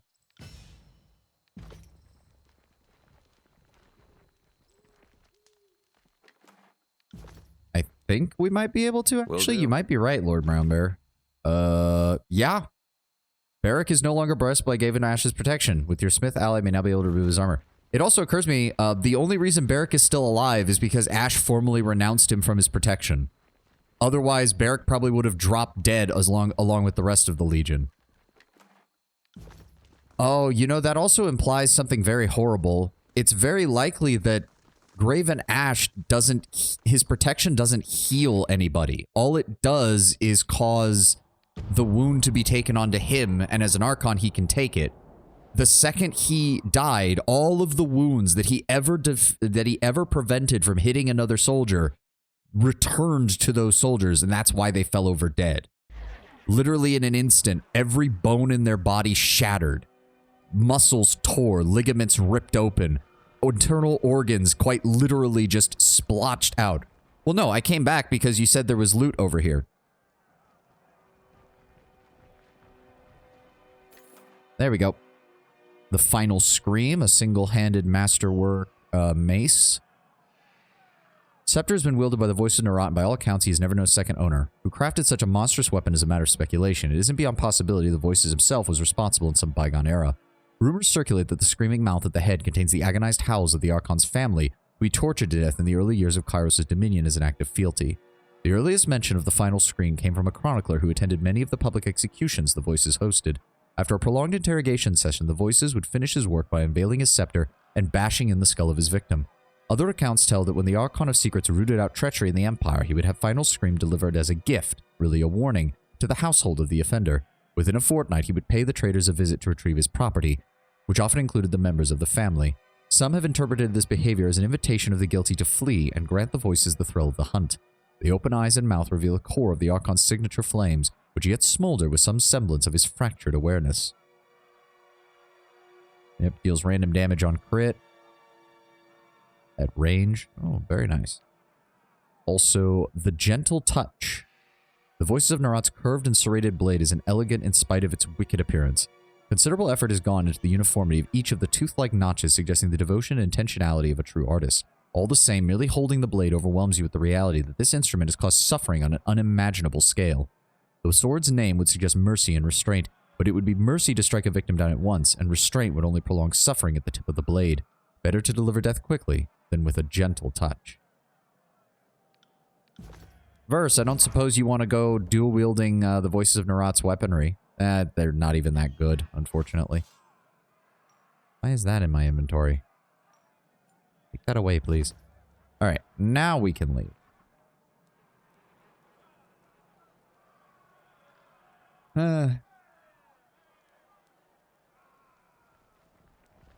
Well, I'm guessing then if there's a way to get Ash by going hard with the disfavored, there has to be a way to get Nerat, or to have Verse overcome Nerat in order to fucking deal with that. Or to have, technically it would transform Verse into the Archon, but yeah. I didn't really expect to see you again, what with everything. It's Archon now. Of course, Archon. Apologies. You bested the Archon of War, and that is an incredible feat. A legendary feat, provided the Overlord doesn't rewrite the telling. I suspect I know why you're here. Getting your man out of that armor is no simple feat. It is a part of him now, fused onto muscle and skin. Anything that gets him out, well, it'll be like peeling a potato, sir. The outside will come off sure, but it's going to take some of the good stuff with it. I've given it some thought and I have a possible solution, but I don't think you're going to care for it. Maybe you're into that sort of thing. I'm listening. Without Ash's protection, Beric stands very little chance of surviving the removal of the armor. That said, I know of a ritual to ease the process. It requires a component with as much sympathetic in common with the individuals as the armor. In a word, blood. Because of the iron. Precisely. Very good, Fatebinder. What was the purpose of this rite? They used it for taking malformed armor off the dead without further mangling the corpse. Only the disfavored are worthy of iron armor. We bury our own with their arms. Then the Forgebound must be preparing for a time when one of those is no longer true. Go on. Unfortunately, given the connection of the alloy with the Overlord's Edict of Storms, the blood will need to come from a ruler, royal blood, enough to fill a tub, and with that, Kairos' forces reaping of the tears of their rulers, its component in short supply. Will Archon blood serve? Perhaps in the case of Graven Ash or Tunon, given that Archon blood might have any number of other unknown properties, it'd be very hesitant to use it.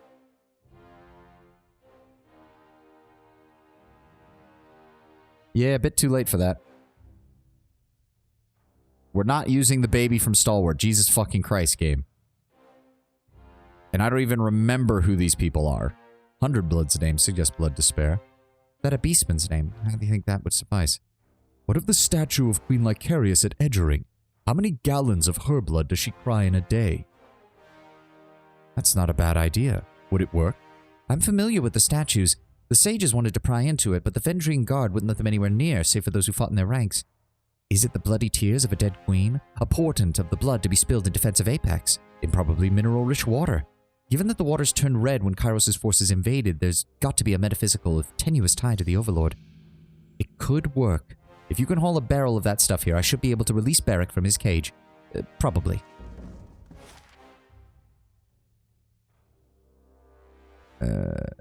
Didn't it say Edgering Ruins were open? Where are they? Yeah, but it's not letting me go there. The only thing that's in Vendrian's Well is the Mountain Spire. I can't... It won't let me go to anywhere else in there. Unless we're... Okay, well, hold on. Oh, it's a sub-area of the Spire? Okay. I never thought anyone could get the jump on the Voice of Nerat. He outlasted most of his enemies and ate the others. He was this great, bottomless thing. I just assumed he would be around forever. But now he's dead. It's hard to believe it. I'm happy. But he also gave me this life, this name. I hated him, but he was incredible. What I'm trying to say is, I'm impressed. You exceeded my low expectations. Do you really think he's dead? For being honest, part of me has doubts. The voices could see him 1,000 steps ahead of anyone. I can only imagine that he had something planned for his death, some contingency. It might be so complex that we might never recognize it if we saw it. It might not even happen in our lifetimes if we're What lucky. do you need? No, nothing else there. You try to get Beric's attention, but he cannot find the strength to lift his head and register your presence. His helmet is downcast, the iron around his eyes and mouth corroded into ragged slits that lack any of their former evident humanity. I had to kill him. He didn't give me a choice. You hear a choked sob under his helmet, but it goes silent just as quickly. Are you still with me, Barrack? A tremor passes through the armor. Separate from awareness, it strikes you as the jerking reflexes of a dead nerve.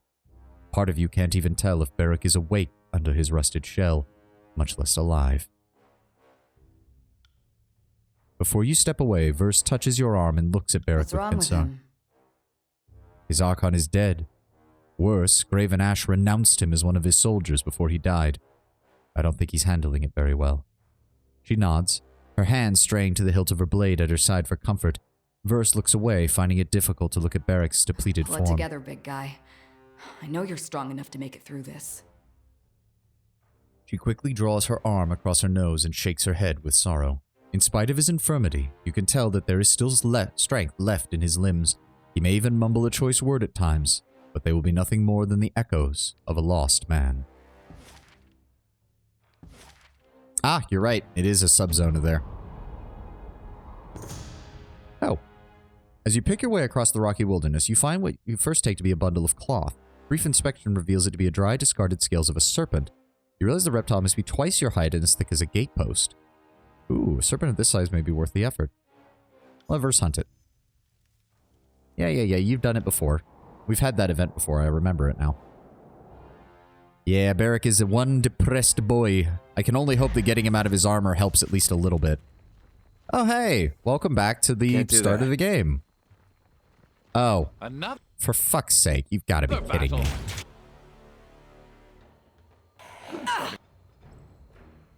Well. What have we got here? Ice. You think we're bad at making Hold on. friends? There we go.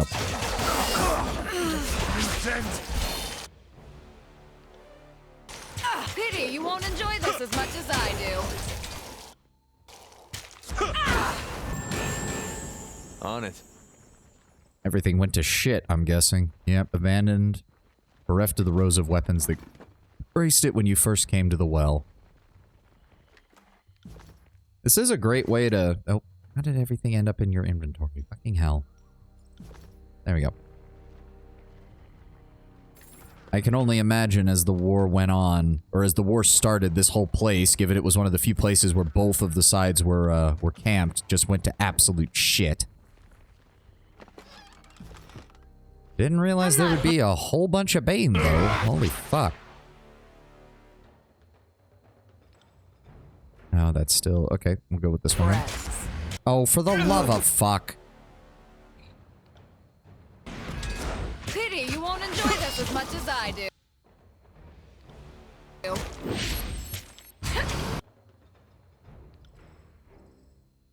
Are you afraid of death, worm? Lightning. Skull.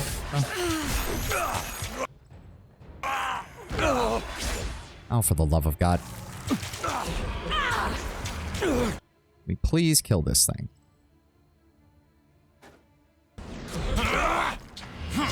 Oh my God, how much? There we go. Fucking A. Alright, set this one on fire.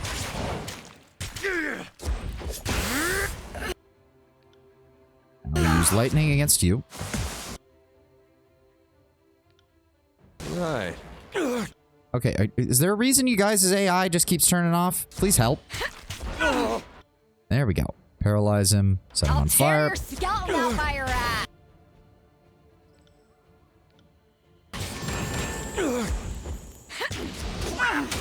No, you don't get to drain health. Fuck you. Little remains of the small Scarlet Chorus and disfavored camps that once claimed this clearing, save tattered tarps and the reeks of old something or other that I don't really care about reading, because I actually would really like it if we could somehow finish today, just so that I don't have to worry about splitting everything up next time. Sorry, I can't. Oh yeah, I don't think we ever came back to do this, did we? See that? Oh, would you look at that? A diamond.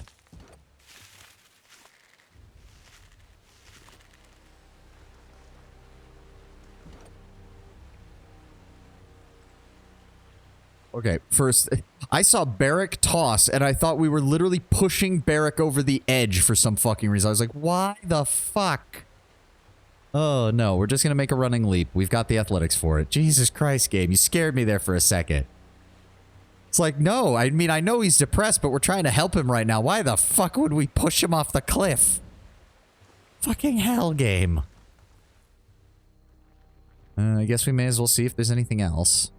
I doubt there's anything much.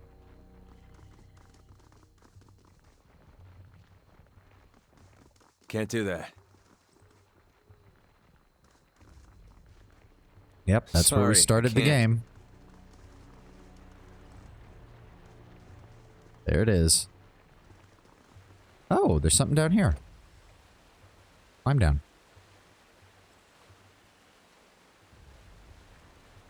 Interesting. Sapphire. Very nice. All right, Can't do Barrick. that. We're going to see if we can get you out of that armor, buddy. It's about the only thing I can do for you right now. But yeah, I've got the feeling that you can't really... I've got a feeling that Barrick does not get a very good ending companion-wise unless you manage to get Ash to bend the knee to you. Because no matter what happens, Barrick was a disfavored to the core, and he's not going to be very happy that quite literally the entire Legion has just dropped dead. Nope, nope, not there. Where? There we go. Secluded Forge. Zoom. Ah. Zoo, zoo, zoo, zoo, zoo. Welcome back, Archon. I do believe I spy a barrel of Queen's blood with you. Lykentia looks you up and down, frowning with a mixture of interest and distaste. He helps you roll the barrel into the workshop, and the two of you dump the noisome liquid into a large copper tub. All right, Barrick, into the wet. Trundling over to the basin, Barrick places a hand on its lip. He flops heavily into the vat without a word, lying there motionless. Here goes everything, Lykentia mutters and traces a series of luminescent sigils in the air as she circles the tub. The hairs on your arms and the back of your neck slowly rise. The vat begins to bubble, and the metal grinds against metal as Barrick releases a prolonged hiss. The smith puts a hand to the sharp spines of his armor, slowly draws it from as if pulling a blade from its sheath. You barely make out Barrick's pained grunt under the workshop's myriad sounds. The shard comes free with bloody strands of flesh dangling from it. This is but one more battle, son of Barakonin. Stand strong, soldier. You can barely perceive his nod, but his shoulders square visibly. Foam-crested red liquid sluices between the gaps in Barrick's armor, darkening as the grime and filth from his carapace mixes with the blood of a queen and stone shield alike. He shudders, his left gauntlet clamped tight over the space left by one of her past excisions. Chanting, the smith places a chisel to the side of his helm, knocking upon it 3 times with a hammer, each blow becoming louder than the last, the third accompanied with the sound of a blade slicing into armor. She places both hands on one of the metal spines crowning his head and begins to pull. Barrick can do nothing but scream.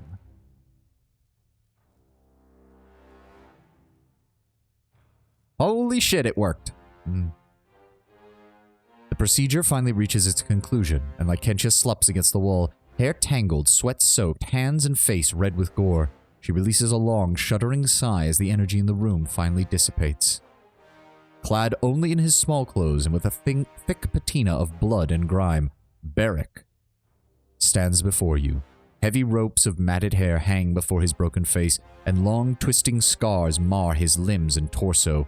He reeks of sweat and feces, the stench coalescing with the heady smell of gore and iron into a noxious whole. It actually causes your stomach to turn. You okay, Barrick? The pain will fade in time. Perhaps more time than I am accustomed to, though. He Freedom smiles. feels raw and cold, but comfortable. Welcome back to the life of the free, you walking pile of... I'll have to dream up some new names for you, won't I? We can put him back in some iron armor and you can still call him a walking rust pile or something. Anyway, put some pants on. I'm tired of looking at your... everything. Go and take a bath. Yes, please. Now I can actually draft your official portrait for the Chronicle. You have no idea how much this omission has haunted me. I hate to cut this short, but I'm dead on my feet with exhaustion, and there's one last thing we need to settle. I'm keeping the alloy we pulled off of him. In exchange, I took the liberty of forging the sample you brought me into an axe that I hope is worthy.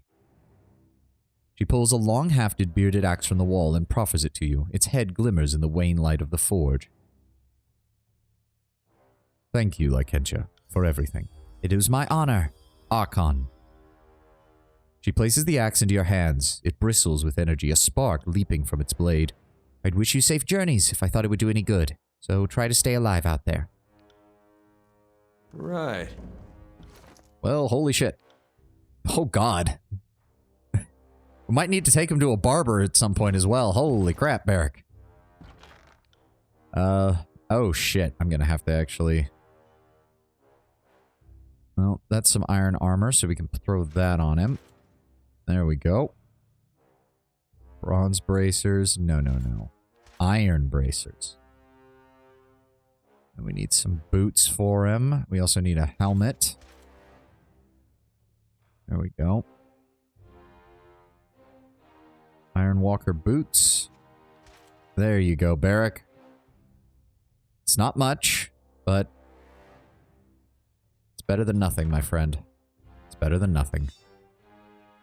As for the axe, it's actually worse than the one we already have. Well, to be fair, hold on. To be fair, it is a exquisite compared to the other one's masterwork. So, but the accuracy's not that good either. What does it even look like? For this. Oh. Nah, doesn't look as good. There we go, Barrick. And could probably deadlift Cairn himself. At this point, yeah, he's been walking around with like 200 pounds of armor on.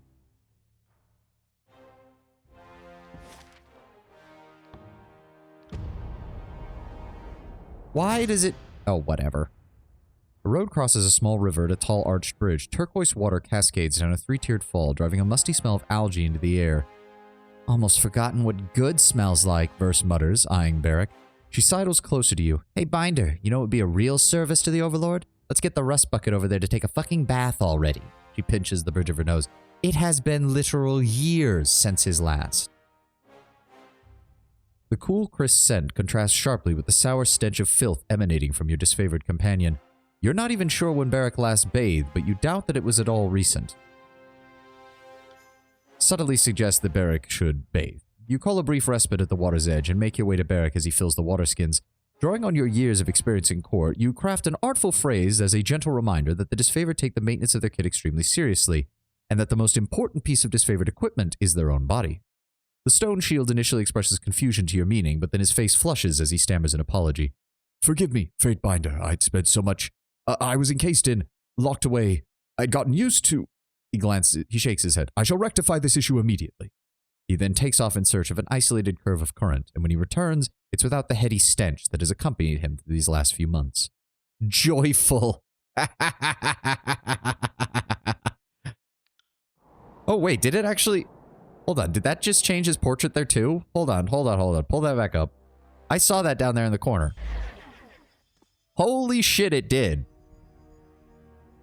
Oh.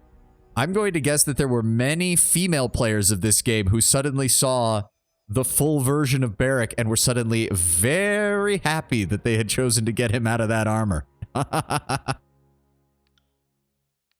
Also, is it weird that now that he's out and I can see his face properly, I can see a little bit of family resemblance between... Oh, they even have the heterochromatic eyes. So I guess that trait came from Barrick's dad, because that's the person they share as a parent. Oh, that's actually kind of cool. I can actually see a bit of a family resemblance between the two of them. Oh no, there wasn't anything we needed here. What I needed was... Oh no, wait, hold on. We do have some training that we can do. Like to train. Go ahead and grab Verse some ranks in dodge. And then Thalia. Go ahead and grab some parry ranks for Barrick. You should talk to Barrick to see if you can help him, or if he has anything else to say. You're right. Barrick stares at you through his narrow eye slits, saying nothing at all. The only evidence that he still lives is the steam of heavy exhalations that escape the cracks of his helm. Are you alright in there, Barrack? He continues to stare, unmoving. Though you can't see his face, you get the impression that his mood has darkened even further. The stench that his armor exudes has intensified. Well, obviously that's not the case, because we already cleared that up. Barrack, did you die under there? A long sigh escapes his helmet, and he shakes his head in tired bewilderment. You betrayed Graven Ash, the Legion, and our northern countrymen. As far as I'm concerned, you are a traitor to this campaign. The powers behind this war have suitably failed to impress me. I have little choice but to carve my own path. It is not the job of Archons or soldiers to pander to every legal clerk who strolls through camp. Tunon dispatched you to the tiers with a mission, and you failed. Let us be clear on one point. You have my blade, but my heart belongs to Ash and the North. I am a weapon bound to you only by duty, nothing more.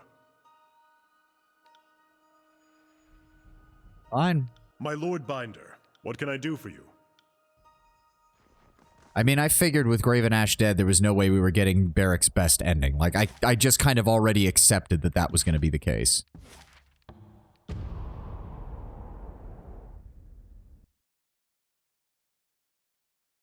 I mean, it's the same thing for him here, where he ends up, like, Graven Ash is still dead. There's nothing really that we can get around with that.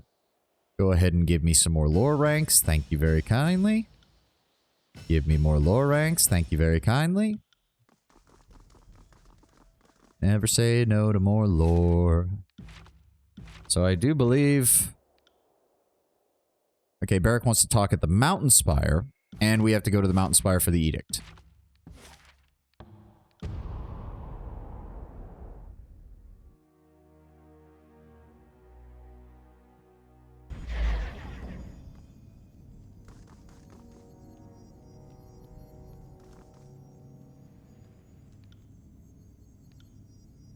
This former stone shield stares mutely at his heavy hands. Hair shorn, face shaven and clean.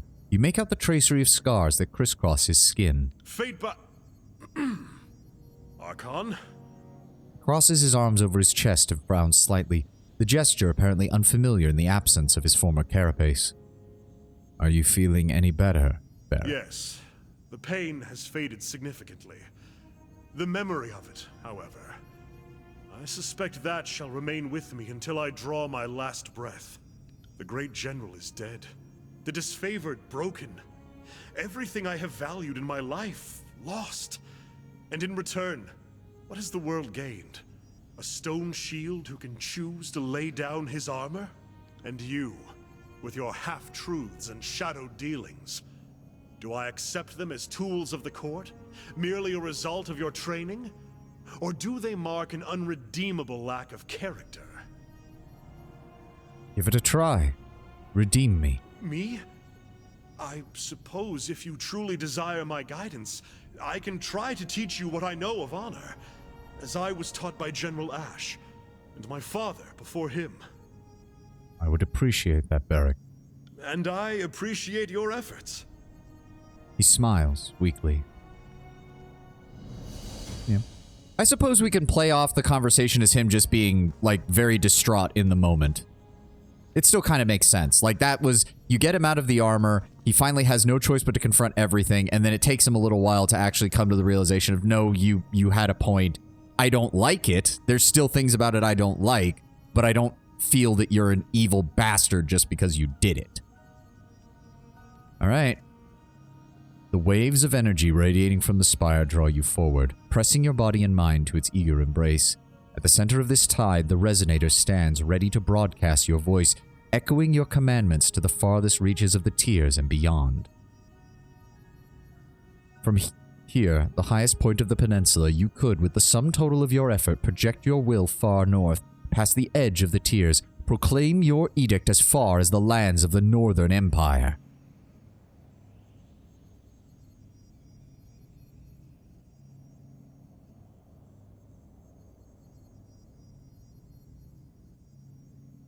This probably amounts to a declaration of war against the Overlord. Are you ready? So this is it. We've come a long way from the Edgering Ruins. Never before this, it was nothing important, just one chorus killer among thousands. But we're really doing something here. Thanks for letting me tag along. Opportunity. I can feel it like a coaxing breeze. Not since Graven Ash stood against Kairos has anyone made such a dent in the Overlord's defenses. One way or the other, it has been an honor to serve at your side. Come what may, I am ready. Following your progress has been one of the greatest pleasures of my career. You've shown yourself to be something greater than I ever expected. I had rather self-indulgent fantasies of being the primary authority of the world's most fascinating figure. I'm eager to see where this takes us, my friend. If I don't show Kairos my ability to cast the Edict is more than a one-time thing, the attacks will never stop. Striking the Overlord where it hurts. I hope the old codpiece feels it from his throne room. Take your best swing. She nods to the resonator at the center of the spire. The spire awaits your command.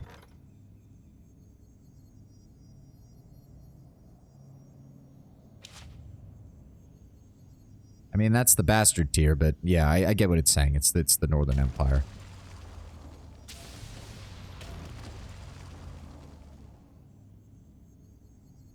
Honestly, the Edict of Stone makes the most sense as far as preventing an army from approaching. Roleplay-wise. That's the one I'm gonna go with.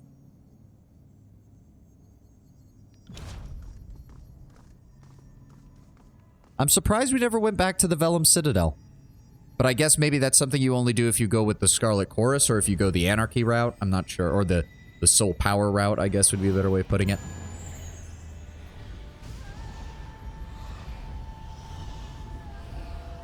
Ugh.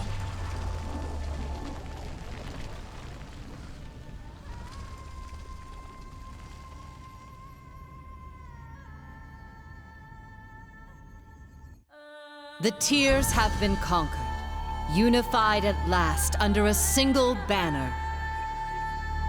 Your edict brings devastation and ruin to the Northern Empire. Some believe the edict to be Kairos' work. Others hope, or fear, that this edict comes from a new voice.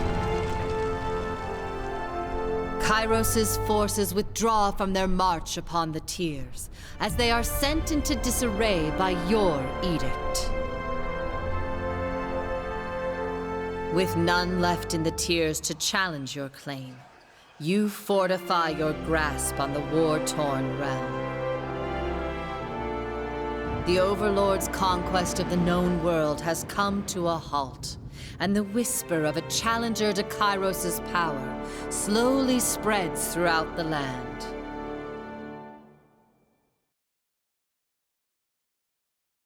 Your Edict of Stone shakes the ground under the northern capital, a quake that builds with such ferocity that massive sinkholes open under the bustling city of the world, swallowing whole districts.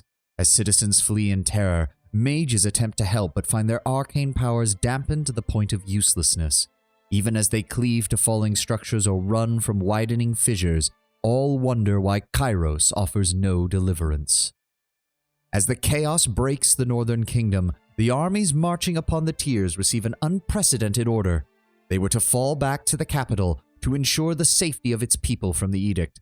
For the first time in Kairos' great conquest, the armies retreated. Soon, questions would be asked in a hushed breath across the lands about what new and terrible power had emerged that could force the hand of the Overlord themselves. You fulfilled Kairos' decree, for all the Tears is now ruled by a single Archon. Your former rivals have either submitted or perished, bringing the civil war to a close. Neither of the Archons charged with conquering the Tears impressed you enough to follow their lead. You defied your orders, seeing a better way to gain control. You eliminated 3 of the Archons who dared stand in your way and carved your own seat of power in the Tears, independent from the Empire. In their pride, the disfavored never imagined themselves beaten, especially when their opponents appeared so disorganized. The last remnants of the Great Legion dispersed, their general dead, their honor broken beyond mending. The scorn that follows their humbled ranks haunts them, even in the depths of obscurity. The Scarlet Chorus was mighty in number, but that did not stop you from thoroughly scattering them, cutting off the serpent's head, sending each of the gangs howling back into the chaos they had sown. How the remnants of the Horde occupy themselves without a war to fight is a topic of nightmares. Word of your success spread beyond the tiers as well. Even the most distant corners of the Empire whispered of the Fatebinder who rose to become the Archon of Spires, and an Archon whose intervention shattered the conquest, making way for a new future in a formerly devastated nation. Without the authority of Kairos' Archons to enforce the Overlord's vision upon the world, the fall of the conquest became a great revolution. Warring factions struggled for dominance and infighting as a fact of life. Every group insists the situation is an opportunity for the tiers to rebuild as they see fit. With the Edict of Stone dispelled, the earth around the Stone Sea finally settled, leading everyone to believe that the realm of Azur would return to its glory. But the ritual used to end the edict blighted the land to such a degree that no crops would grow, no matter how hard they try. With determination, some are able to start small seedlings, but little ever comes of it. The memory of Cairn as a great force of destruction remains as a monument of inert rock. Most agree that the world is better off without the Archon of Stone, as the people of Azur begin to slowly reclaim the land that was torn asunder by his power. As the strongest and oldest of their kind, the death of the Stonestalkers is a blow to the Beastmen. Their demise brings centuries of oral tradition to an abrupt end. The local tribes never really recover from that loss. With Cairn's essence preserved and the lands of Azur blighted, the Earthshakers had no reason to return to the Stone Sea after the disfavored Legion collapsed. With the death of Radix at Ironhearth, the guild found itself a new leader in the gifted Earthshaker named Isadora. As a tiersman and champion of Cairn's teachings, she abolished the rigid structure that once held the mages down, allowing them to experiment and explore their powers. The guildsmen of the Earthshakers began to wander the lands of Taratus in the years following your victory in the tiers, becoming a group of great power and renowned. Soon after the death of their Archon, the garrison deserted the crumbling fortress of Sentinel Stand. With the unbroken all but destroyed, the former citizens of Stalwart would slide into lawlessness and begin to fight over what little they could salvage. To save her child, Amelia abdicated her claim to the throne of Stalwart. Lacking allies or a mission beyond survival, she bundled her child close and set out to find a safer, less warlike frontier in modest anonymity. If the need arises, she is ready to protect that precious burden with her life. Though it takes time to recover from the devastation of the Edict of Storms, the Blade Grave began its slow march towards healing. The realm of Stalwart may never resemble its former glory, but the land is not so blasted that something new and better could not be built atop the bones of the past. The Regent's bloodline was ended, but with it, new traditions and legacies spring to life. Your travels never took you to the Burning Library, and that leaves the Edict of Fire undisturbed, consigning the Vellum Citadel to a future engulfed in perpetual flame. With their arcane knowledge beyond reach, the School of Ink and Quill continued its steep decline, your name remaining a curse in their embittered rank. By leaving Lethian's Crossing under the disfavored command, you ensured the city's cooperation and productivity during the remainder of the conquest. The crafting of superior weapons comes to be the touchstone by which the crossing is remembered, and after the war people speak of it as the Forge Days, when the city was a lump of unformed metal, ready to be shaped. By returning the Mage Bane helm to Lethian's Crossing, you ensured the Bane would not be able to get into the city. For the time being, the threat of their incursion was dispelled. The settlers were grateful to go about their lives unburdened by such a peril. Though knowing how close they came to annihilation does haunt them, they hope that the security you provide endures. You allowed the Forge-bound master to live, as her life had no bearing on your greater schemes. With Ash dead and the disfavored floundering, the Forge-bound also fail, having lost their main source of work. Eventually their numbers dwindle to a handful of skilled forge workers who only take commissions from the very wealthy. Reef Talon's attempts to play doting mother to the Wound community proved ineffectual. She tried to establish a sense of discipline and hard work, but her own self-doubt sabotaged her methods. She never overcame the suspicions of the rest of the Wound. As Wound denizens began to abandon their patrols or listlessly perform chores, life in the settlement deteriorated. Bane attacks became more common, and the people began to leave. Jaspos and Wagstaff finally found common cause in criticizing Reef Talon's leadership. Far from uniting them, however, it only further polarized their settlement followers, each of the mages moving once again to solidify a base of power from which to claim authority. By enacting an edict upon Vendrian's Well, you announced your power to the world and showed Kairos' forces what you were capable of. When you defeated their leader and scattered their army, it sent the message to Kairos a new Archon had been born. When the edict dissipated, its effects will always be felt as the first true threat to Kairos' rule. The death of Graven Ash means the end of the disfavored. Apparently you have to kill those two to get a better ending for the Wound. Yeah, I suppose I should have seen that come. Sometimes peace isn't possible, no matter how much we might want it. Without the comfort and support of the great general, what remained of the Legion slank into hopelessness. The Archon's seat left vacant, and whether or not it could ever be occupied again is a heated topic. Far from the place of final rest, the Northern Empire would mourn its fallen son. Killing the voices of Nerat would spread joy of bloody vengeance across the continent, celebrated as the death of history's greatest parasite. The occasion is marked by all who ever suffered under the oppression of the Chorus. Even in victory, one thought nags you, though. Though you witnessed his death, you cannot help but wonder if the voices of Nerat is done with you. Tunon the Adjudicator continues to dispense justice from his seat in the bastard city.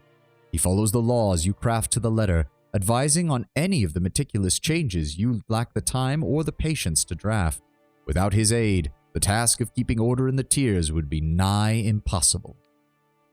The death of Blood and Mark deprived the world of one of its most capable murderers. One less bedtime story to scare children is no significant loss, though you can't help but glance at the dark corners of your room and feel as if someone or something is watching you. The existence of Blood and Mark will always cast a long shadow on your life. Though freed of his twisted shell of bronze and iron, Beric seems little less morose. He moved forward from the Edict of Storms only haltingly, attention half turned towards an uncertain future, half behind at the choices that brought him here. The Northerner remained dedicated to the oaths that he had sworn you, drilling your forces and commanding them in the field. He isn't exactly loved by your troops, he does hold their respect. And in those rare times of calm, he takes leaves of absence from your servants, scouring the blade grave for the fallen bodies of the sons and daughters of the Northern Empire, and when he finds them, laying each to proper rest. Though the somber task seems one beyond the meager lifespan allotted to a mortal, Beric returns from each of these excursions standing just a little bit more upright.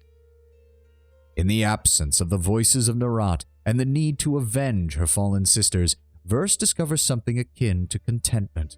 For the first time, you find her high atop the spire, face turned towards the horizon with eyes closed against the wind that ruffles the feathers in her hair. It doesn't last. Verse disappears from your service without a farewell. When she returns a month later, she is trailed by a disparate gang of young women, recruited from every corner of the tiers, former farmers, merchants, even some nobles hungry for greatness, pledged to study the bloody lessons that Verse has to impart. Her new callous sisterhood grows slowly compared to the chorus, but each member makes the violence a mesmerizing dance. Soon, Verse and her cadre become the most feared of your warriors and forcers, achieving a notoriety akin to that of Blood and Mark himself. The war between the Archons concluded, Lantry turned again to collecting the lost writings of the scrolls of the School of Ink and Quill. He journeys the most shadowed recesses of the tiers, discovering, or at times liberating, scrolls and volumes that have survived the ravages of conquest and adding them to his growing library. Yet Lantry grows increasingly uncertain on how best to record history correctly, and instead turns his focus to fact-checking, critically teasing truths from falsehood in the Sage's Chronicle or other reputed sources of fact. His free time writing becomes less obsessed with the past and more focused on the future, though his predictions rarely offer comfort.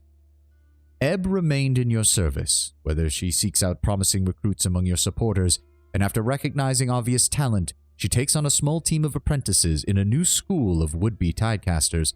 Though she often jokes that the school is bound to fail with her at the helm, her students think otherwise, as do many of the dozens of hopefuls who come begging for her tutelage. Just remember, Ebb, don't fuck your students, okay? For the love of God, just can you keep that on the down low, please? Kills in Shadow shows little interest in cleaning up the tears after your victory. Instead, she takes it upon herself to hunt down any disfavored soldier that remained within the country. You hear frequent words of maulings and disappearances amongst the survivors of Kairos' forces, perpetrated by a beast of legendary ferocity. Though you could no doubt track down your wayward companion, you let her continue the bloody work out of equal parts respect and fear. Without the threat of the Overlord's control, Siren struggled with how to manage her freedom. Inspiration finally struck as she traveled the tiers visiting the small villages ravaged by the occupation. She sang to the frightened and to the hurt, buoying their spirits and allaying their fears. Guilt for her hand in the horrors wrought on the world by the chorus spurred her on, and her wonders became more and more spectacular. The followers of the songbird grow in number, taking the message of peace and harmony throughout Taratus. By abandoning your decorated career within the Kairosian military, you gave the tiers room to define the path ahead. The future will not be mapped by foreign ideals or the will of a distant autocrat. It is only a matter of time before the Overlord launches a retaliation, and you must be ready to face it. Without allies, the winds are cold atop the spire. You await Kairos' inevitable advance, brooding over the decisions that led you to this point. Though the tiers are a friendless place, they are indisputably your new home. And there we have it. Obsidian Entertainment's Tyranny. Overall, solid. Not great, but solid. The ending definitely feels rushed. There are some world-building aspects that I feel it needs way more explanation on. For example, pretty much everything that happened in the Bastard's Moon DLC. Like, nothing was fucking answered in that ending slide. Literally nothing. We need so much more delving into that. Do I think they could do more with this setting? Oh, abso-fucking-lutely. While we were reading the ending slides, I've already thought of exactly what I think they need to do as a second game. Make a second game about the rise of Kairos, but don't say anything that it's about the rise of Kairos. And the reason I say that is, I want to see real villainy. Like, let me put it this way. Tyranny has the ability for you to play the minion of the evil overlord, yes, but it's very obvious, even from the first chapter, just how easy it is to just go, nah, I'm just going to betray Kairos and do my own thing, for good or ill. And I think that's a little much. I would love to see another game in this setting, which is centered around Kairos' rise to power, and you playing as one of their lieutenants or something, and watching as your friend, your mentor, or whatever relationship you have with Kairos slowly becomes more and more about order and control. And I would love for them to lean into that. Don't give you an option to play the good guy. Really lean into Kairos wants to control everything and you will help them with it. Sadly, we won't get any sequels alike because Paradox has the rights and they're not sharing. I mean, it's Paradox. If they smell money, they might throw a green light at it. It just depends on things. They're Paradox. Paradox is a weird company. It's a fitting name for them. Sometimes they're one of the best game publishers and developers around, and other times they are some of the fucking worst. Anybody who knows their DLC practices knows that far too well. Seems to rely heavily on obtuseness. It's not necessarily obtuseness, but there's a lot of good implications in the Bastard's Moon. And I'm not saying you have to answer everything, but the problem is you answered nothing. And that's a completely other problem for a CRPG. You can leave dangling threads. You can leave room for speculation, Brown Bear. But if you literally answer nothing, I mean, just in this moment, having read through those final slides, it has me looking back on the DLC and going, wow, why did I spend so much time reading all that shit if they weren't going to tell me jack fucking squat? Never did get around to a second playthrough. If I did a second playthrough of this, certainly not going to be anytime soon, but if we did, I would go full-blown rebellion against the Overlord. It would be, I would side with Vendrian's Well, I would side with the Unbroken, I would side with whoever's you can have take control of Lethian's Crossing. I would go hard on that angle, because I can't really see justifying going through and doing another pro-Kairos playthrough, unless I went total whole hog, Kairos is the Overlord, and gave them control of the tiers at the end. Like, that's the only other thing I could think of. But I would probably go the Rebellion route. But again, I think you could do more in this universe. I do love, as I said it from the very beginning, the late Bronze Age kind of setting, where this early antiquity, early classical, Bronze Age collapse kind of style area. That is very nice. I like that as a setting because it's so, you can do different things with that compared to the usual medieval fantasy setting.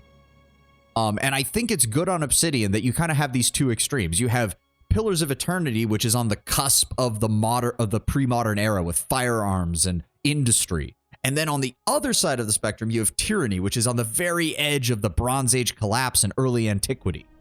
And it's a very interesting take on it. The emphasis on writing, the emphasis on education as a story point for magic and things like that is a very nice touch. The implications of the old walls, the Bane, the way that edicts and stuff work are also very interesting. I think there's a lot of potential here. I don't know if there's more potential from the story point of where we are right now, from the tiers rebelling against Kairos and Kairos having to deal with the fact that there's a second person who can declare edicts. I honestly don't know where you go forward from that. So again, if we were to see more of this, I would rather go back to the beginning of Kairos' conquest. I would rather see Kairos maybe as a mortal. Maybe you play as Kairos. Maybe you play as Kairos' lieutenant. I think that would work a little bit better. And I would want them to emphasize the actual lawful evil. Because let's be very honest, based on Tunon's description of it, Kairos is hardcore lawful evil. I want to see the decline of a person who would become Overlord as they try desperately to bring order and peace and watch as the world just spits in their face over and over and over again until they finally decide that they've had enough, and if the world will not accept their order, they will bring it about by force. I think that's kind of the best angle you could go for. In fact, you could even structure it around something similar to the Bronze Age collapse from our own history. Maybe Kairos arose during a period in which civilization itself was just falling apart around them. Indeed, one of the few cases we know of the Bronze Age collapse is that because there's a lot of disagreement on how much of a collapse it was, but one of the things that we do know is that literacy plummeted because of the destruction of a lot of these cities. So it would actually make sense then that Kairos has this power over magic because they're one of the few people who still knows the full extent of their letters and stuff like that for this world's magic system. I've done 2 full playthroughs, Disfavored and Rebel Path. Yep. As I said, that would probably be the only one I would do. Maybe we could do that a year or 2 down the line. I could go a full-blown Rebel Path and just run through it as, I don't care about the Disfavored, I don't care about the Scarlet Chorus, that kind of thing. Would love to learn more about Kairos. Again, you don't have to reveal everything, but I do think that would be a good place to do it. And I really think they could emphasize really playing the bad guy. In fact, I would go so far as to say not just playing the bad guy, because you can kind of play the bad guy in this game. Also, that credit list was so much shorter than like any other game we've played so far. So good on Obsidian for being able to put this out with a relatively small team, all things considered. Oh. But overall, if Pillars of Eternity was a... Let me see about this. If Rogue Trader was a 8.5 out of 10, and Pillars of Eternity was, I would say, like an 8.9 out of 10, Tyranny's probably sitting at like a 7 or like a 7.5. I think there's a lot of potential here. I think there's a lot of things they could work with. Again, mainly from a story perspective. When it comes to CRPGs, I just need the gameplay to be passable. I'm not one of those people who's going to get really hung up on the gameplay of a CRPG. I'm in here for the world building. I'm in here for the story. I'm in here for all of that. I will agree with what I saw from the very beginning. Magic is just too fucking good. I'll just say it. The fact that everything is based on the lore skill and you can train other characters in lore kind of gives you no incentive to ever use anything but that. And even for characters like Barrack or Kills in Shadow or Verse who aren't skilled in magic, having even just a little bit of lore to get them those healing spells makes managing your party 1,000 times easier.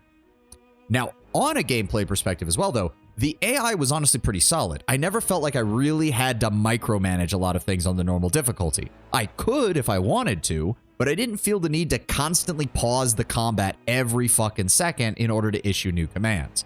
And honestly, that's fine by me. If you're going to do real time with pause, I would like having the AI be a little bit better. If you're going to go rogue trader style and go full turn-based, then fine. You don't need AI. I want to have those options. But if you are going to provide me the ability to play real-time with pause, or force me to play real-time with pause in the case of games other than Pathfinder for these CRPGs, then yes, please, try to make the AI at least somewhat competent so I'm not losing my mind trying to keep track of them. Overall, though, I'm glad we did this. And yes, it feels like a much shorter game compared to Pillars of Eternity. So I guess the question now is one that's very simple. Do you guys want me to open up Pillars of Eternity 2 and watch the opening cutscene and make the character? We won't be able to get much further than that with the amount of time we have left. Or I could just pull up another game and we can talk for 30 minutes. Yes, I already know what you were going to say, Ten. I was already well aware of what you were going to say. But I am open to just, we can keep chatting for a little bit, or I can start that up and we can at least wait a bit on well, it's not Path of Exile, Sint. It's not Path of Exile, unless you're joking there. It's Pillars of Eternity 2 is what we're talking about. There'll be stuff to talk about immediately. Okay. We can do that. We can do that. We can do that. Let me close this out. Shouldn't be recording anything. There we go. Where's Steam? Where's Steam? Steam, where are you? What the fuck? There it is. Go over here, and then we go down to... Let's open that up. Set my game capture. Oh dear. Oh, please work. There we go. Oh, that's loud. Oh, we're gonna have to adjust the sound volume. Oh, God. Oh, Jesus Christ.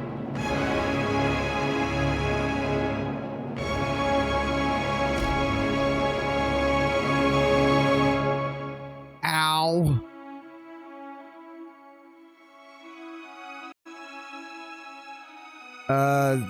Would you like to enable telemetry? No, thank you, Obsidian. I'm fine. Please close. Oh, dear God.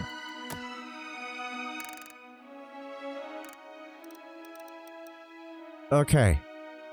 Ooh,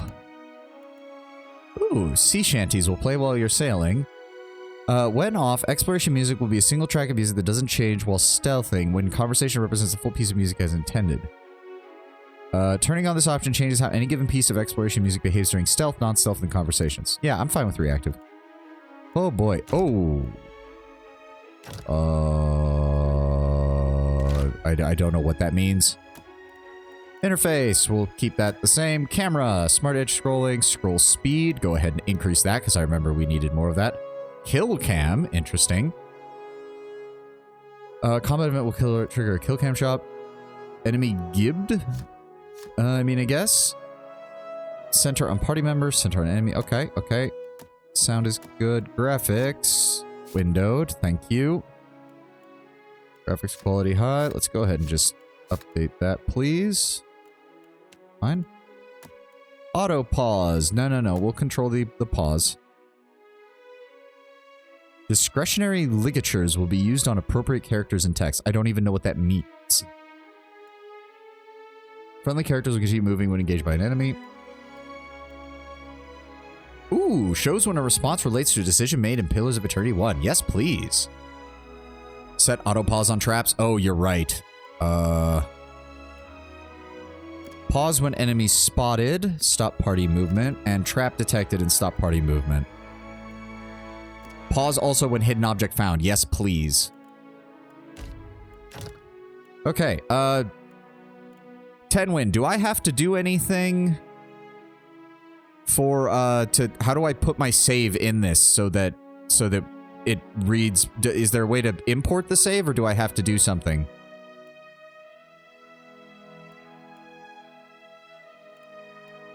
It'll ask to import? Okay. When I hit new game, I'm assuming. Ooh.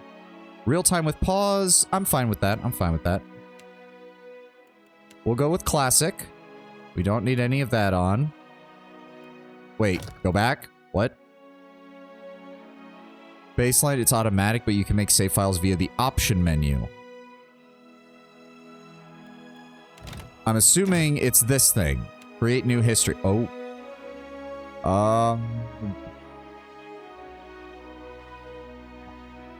Okay, I'm assuming we create it using this. Click on gesture. Wait, what?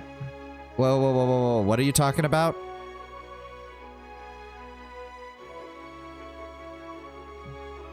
What the hell is Jester Ace Bottom? This is if you don't have a save file. Okay, so how do I... No, just let me go. Jester Ace Bottom. What is Jester Ace Bottom?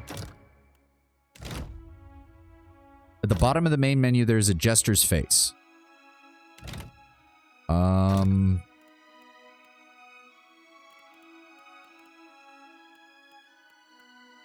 What are you talking... Tenwin, I have no idea what you're talking about. I'm not seeing a Jester face. Below the exit option. Oh! The fuck? These are challenges. What? Oh, Beast Game random powerful effects. Complete each critical path quest by specific dates or the game ends. Fuck you. Any party member knocked out for 10 seconds or 3 rounds is killed. Game cannot be paused. Oh, fuck. Abaddon's challenge. Equipment will degrade over time, must be repaired. Ugh. Fog reveal radius at night indoors. Held light source increases fog reveal radius. Storms are more dangerous and more numerous. Food items spoil after a certain amount of time. Vela follows the Watcher must be kept alive or the game ends. Per encounter resources become per rest. Fuck that. Party health no longer regenerates between combat. Fuck that. Almost all numbers and stats are hidden. Fuck you, whale. Requires Beast of Winter, Seeker Slayer, and Forgotten Saying to enable it. Activates all challenges, disables cheats, mods, and Barrett's Blessing. Must defeat all major enemies and boss in battle or the game ends. Okay, so how do I... Okay, do I have to use this, or do I have to... Like, the challenge, only 12 confirmed that have done it. Okay, that is fun and all, but we only have so much time, guys. How do I get the save in here, or do I have to use this create new history thing? You already have it. Then why doesn't it say anything? You're sure it's already in there. It's auto. You're sure. It will ask you when you start the game. Okay. Level scaling, none. Nothing else there. Starting the game. Okay.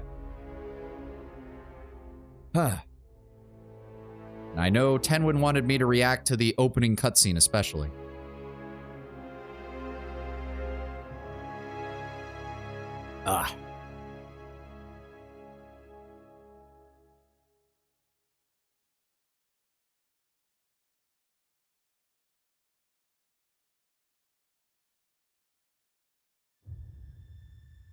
Aora, a world where mortals live, die, and are reborn through the turning of the wheel. The cycle of reincarnation watched over by the gods, and made possible by a bunch of pillars bitches. Of a mystical substance known as Audra. 5 years ago, you traveled from your home to the Deerwood, a nation that had waged war against the incarnated god of light, Aethys, resulting in his destruction. The country suffered from a plague of hollowborn, infants born without souls, that many believed was punishment for killing a god. In an ancient, secluded ruin, you witnessed a secret ritual that inadvertently transformed you into a Watcher. One who can see and speak with souls. The ritual also gave you horrible visions, waking nightmares of a past life that threatened your sanity. To put them to rest, you pursued the man who had led the ritual, a seemingly immortal agent of the gods, known as Theos Ix Arcanon. With divine assistance, you confronted and defeated Theos, ending your visions and resolving the Hollowborn crisis. In so doing, you also learned the great secret that Theos had protected. That the ancient empire of Anguith had transformed themselves into gods. Your visions finally put to rest, you retired to the castle of Cadnua, built atop a massive statue of pure Audra, where you ruled in relative peace and prosperity. Until now.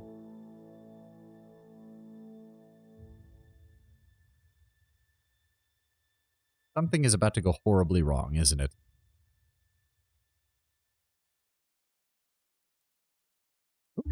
Made a nice story. You fixing up that old keep? Lifting the curse? Hey, Adair. Good to see you, buddy. Must have told it 100 times. But something got to gnawing at me. What's going on? The spirits there weren't really at rest. I mean, we kind of know that's the case. The gods weren't finished with us. Oh, they absolutely aren't. Oh, fuck.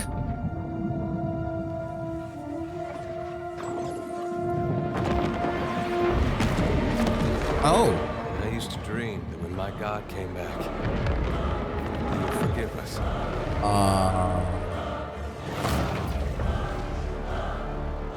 Last the trouble with dreams. Sooner or later, we all have to wake up. Oh, shit.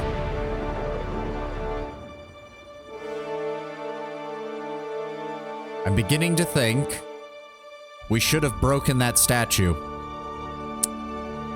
Fuck.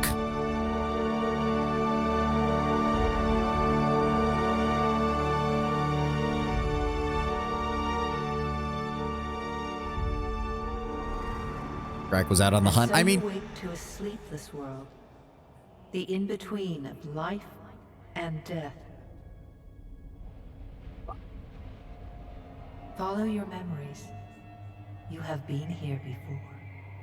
unfortunately. I mean, to be fair, even if Cograk was there, there's not much he could have... Past the shroud. You are a watcher now, and a watcher you will stay. Unfortunately. Oh, God. Hey there, buddy. Sees souls, knows their pasts, and the souls see them back. It had Aothas' symbol shining on its forehead. We really should have broken that fucking statue. We really should have fucking broken that statue. Honor, inheriting a fortress both broken and cursed. Oh no, the poor seneschal. She's probably fucking getting torn to ribbons by that fucking thing now. Oh, god damn it. What is a god? Shut up. I banished you to the nether realm and forced your soul to reincarnate without your memory. Shut the fuck up, Theos. I don't give a crap about what you're saying. The gods aren't real, but something else entirely. Something created by people. Yes, which is why they're fallible and assholes for the most part. And did you ever consider that these were things you were never meant to understand? Theos, I already told you, shut the fuck up. I don't give a crap about what you're saying. I quite literally erased your memories from existence. Goodbye. Let the world see. Let them decide what to do. The wheel has turned again, Watcher. Come. So, Bareth, I know I didn't do what you asked, but seriously, I could really use another favor.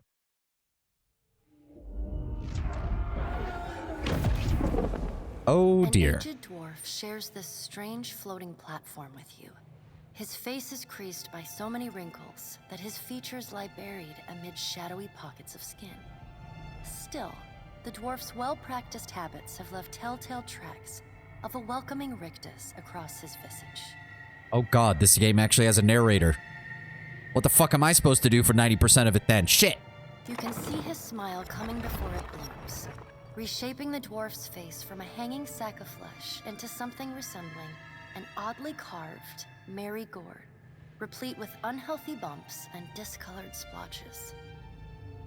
I'd also realized I need to change the game's category, but I can't move the mouse outside of the fucking area. Give me 1 second.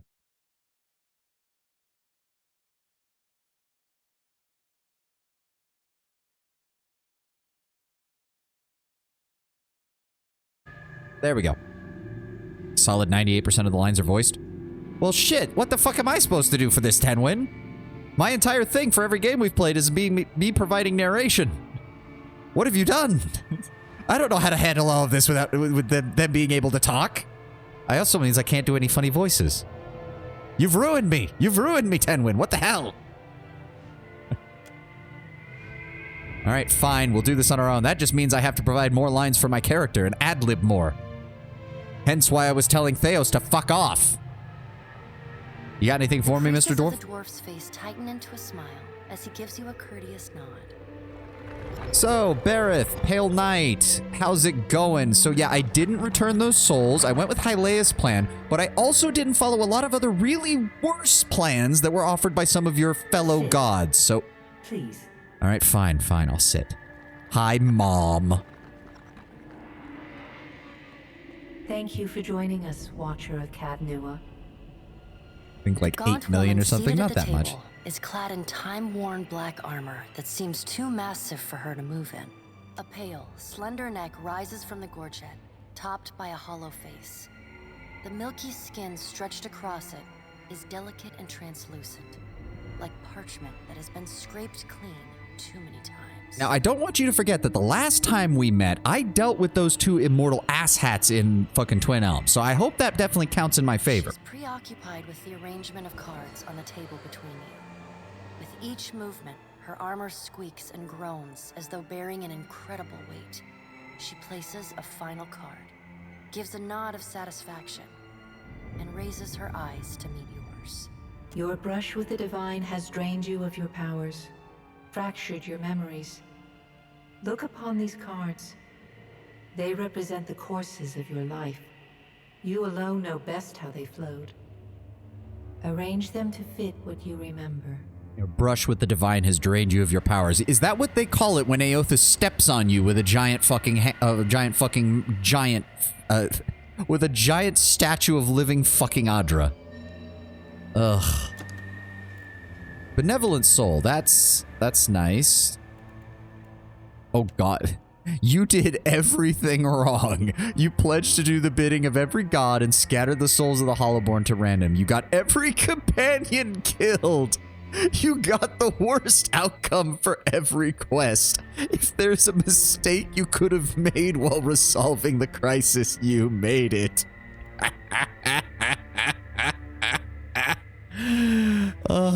No, we were benevolent. As you had pledged to Hylea, you were kind and merciful to people you encountered, sympathetic to their pain, and charitable to those who needed help. Oh, import. Oh, okay. Oh, thank God. Oh, thank God. Okay, yeah, that was the... There we go. Does everything appear to be in order?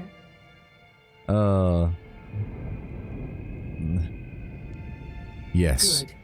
Welcome to the Beyond. I am Bera. One half, anyway. She points a finger in the direction of the dwarf who led you here. Though the movement is slight, her gauntlet squeaks like a rusty hinge. So that means you're going to be at least somewhat sympathetic to me, right? Like, there's no way you would just fuck over one of your own godkin, or the godlikes, right? I mean, sure, I didn't do what you wanted in the end, but most of those souls come back to you anyway, so you can't really be complaining that much. The dwarf's rictus returns as he nods in the woman's direction. The gods offered you boons in exchange for resolving the Hollowborn crisis. You did not accept any of their offers. What did you do with the souls? I like that they're including the in-text descriptions and everything. You know as well as I that I restored the souls to the Hollowborn. I sided with Hylea. Tell me, do you remember when we last met? In the Hall of Stars in Twin Elms, you attempted to convince me to simply let the souls return to the wheel. You came to that tower seeking our aid. Yes, and I learned some very disturbing things about all of you. You prayed for help in reaching Theos, beyond the Court of Penitence. but would not pledge yourself to me. I also didn't pledge to anybody else, including the assholes who tried to betray everybody in the end by getting me to side with Wodaka. Still, a pledge unmade stands fairer in this court than a pledge broken. Thank you. Good to see somebody remembers that. She places a card in the middle of the arrangement. A bell tower with no bell. Her fingertips slowly drag away from the card, faintly creaking as they retreat across the table. You had need of the gods once before. Now it seems we have need of you. Wait, no, that is not how it was before. You had need of the god. How many of your fucking problems did I have to fix over the course of the ending of that game? Don't even get me started on your friend Andra. Oh, don't even get me started on that fucking bitch. Now it seems we have need of you. Okay, which one of you fucked up this time? Because I've got a feeling it's got something to do with Aothus, given the fact that his symbol was shining on that fucking giant's head when he smashed me into the goddamn ground. The being that occupied Odnua's statue beneath your castle was the dead god, Aothus. Of this, we are certain. What we do not know is what his intentions are. You know, despite being supposedly all kind of in collusion with one another, the fact that he's done this not once, but twice, incarnating into a body on the mortal plane, and neither of the times you guys have been able to figure out why, is kind of starting to make me wonder, what in the hell is going on? You did need their blessing to get in the hole, that you didn't accept their quests, that you didn't, but you still needed them to let you down. Yes, but I did other tasks in favor for that. It's not like I did... And also, those weren't the only times I had to help them. I was talking about the game as a whole. Though Aothus stole a large fragment of your soul, you were strong enough to survive the onslaught and enter the in-between. What the fuck does Aothus want with a piece of my soul? And how is he supposed to... Wait a second. How is he able to do that? Isn't that supposed to be yours and Ribergon's only purviews as a soul's fragment? Why is Aothus able to do that? You and he are still connected. He has chosen a body made of living Audra, perfused with the power of thousands of souls, including yours. It should be little difficulty for an experienced watcher to find him. So I'm dead. Are you fucking kidding me? No. But neither is your body truly alive. Your lungs draw breath, your heart pumps blood, but your flesh is as soulless as a hollowborn. That is, until I return you. Mental image of us, like, laying on the ground, being somewhat still alive, but being hollowborn. And I'm just imagining fucking Durance coming up with a hammer and being like, well, he's hollowborn, time to kill him. And Adir and Aloth having to hold him off with, like, a fucking stick. Being like, no, don't fucking kill him yet. You fucking ass. She delicately places a card upright on the table. The art depicts souls flowing out of a pillar of Audra.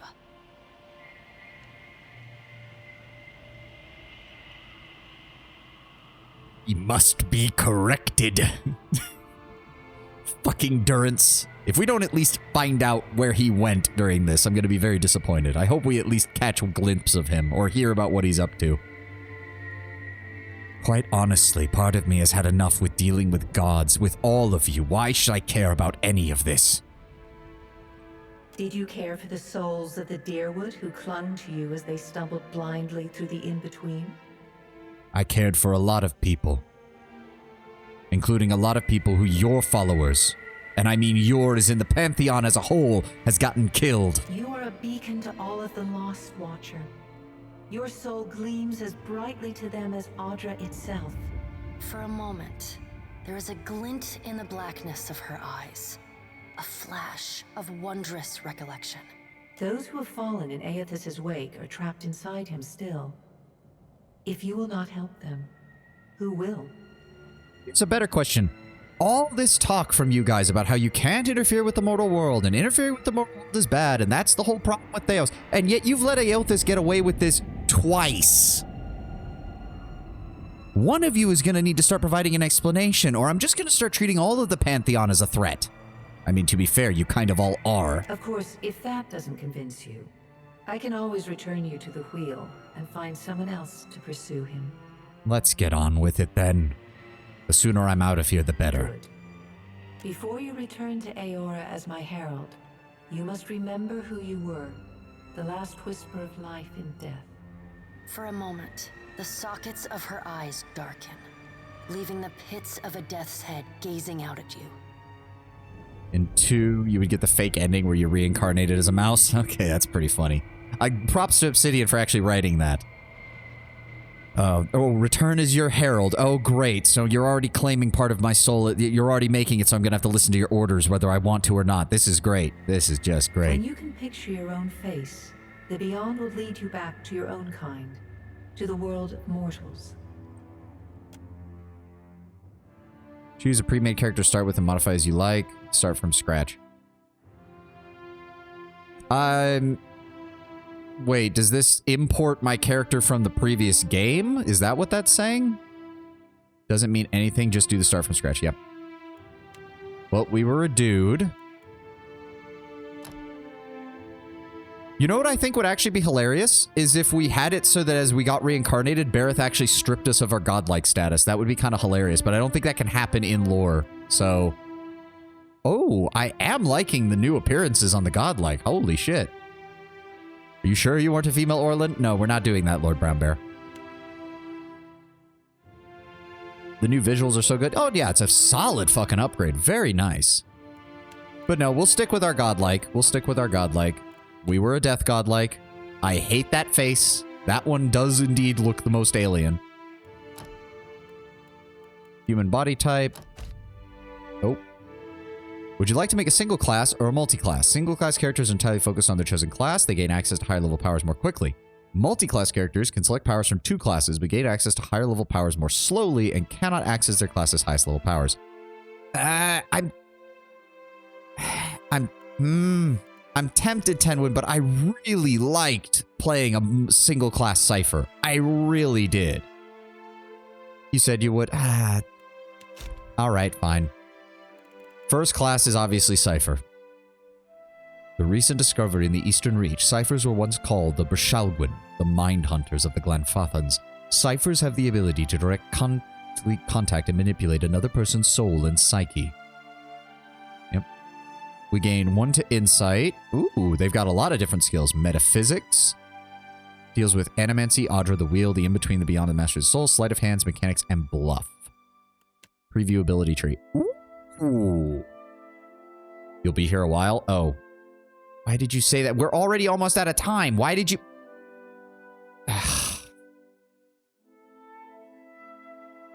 We still get Paralyzation as a level 2 ability, which is amazing. Yep, paralyzed for 6 seconds. Immobilized for 10 on an AoE. Yep. Increase the penetration of Cypher spells. But this means I won't get the high-end stuff. Oh, You lose out on the final 2 rows.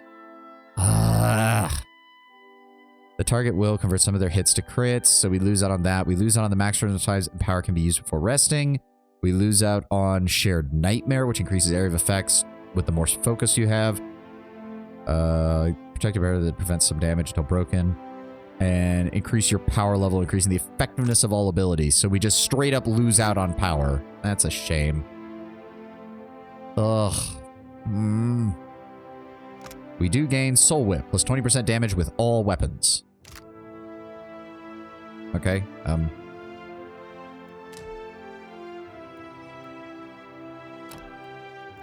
Ooh. Ascendant. Trained to use their powers when they're at full focus. They can make their powers devastating. We were rarely at full focus, and that doesn't sound... When not ascended, they receive a penalty to their power level. We can go with Beguiler. All Deception Cypher spells have increased range. Restore focus when successfully cast on enemies that are vulnerable to sneak attack. Soul Blade. Soul Enhanced melee strikes that consumes the Cypher's remaining power pool. Or Scion. Gain the Soul Mind. When free to focus, Cypher's mind sharpens, allowing them to tap into hidden powers and generate focus passively. However, if the Cypher receives damage from it... So this is the pure spellcaster version of the Cypher. Shred Cypher spells cost less focus. What is this one? This one's Deception and Mind. Paralyzation was... Like, debuffs were our most powerful of abilities. Emphasize the mind-bending power of Cyphers, relying on illusion and deception. Some Beguilers are known for their odd sense of humor, love of riddles, and the fondness of Whale, god of dreams and secrets. All Deception Cipher skills have increased range. Deception Cipher skills restore focus when successfully cast. Soul Whip provides less bonus damage and reduced focus against targets that are not vulnerable to sneak attack. So this is what we would do if we want to pair it up with Rogue. They can make their powers devastating when they're fully unleashed, but leaves them underpowered in other circumstances. Whether earned or not, Ascendants have a reputation for being cocky and overconfident. Soul Whip does not turn off while Ascended and provides more bonus damage. While not Ascended, receive a penalty. While not Ascended, Soul Whip does much less damage but will generate more focus. Actually, I like this because this contributes both to the damage dealing side and our spellcasting side. I'm actually fine with this. We will go with Ascendant. Initial abilities, we want to grab Whispers of Treason because at the beginning of the game, that is incredible. Oh, we only get one this time. That's the case. Cast time 3, recovery time 2, cost 10 focus. Charming them for the duration. Where's the duration? Charm for 15 seconds or blinded for 12 seconds. We'll go with Whispers of Treason because in the early game, that's really useful. Second.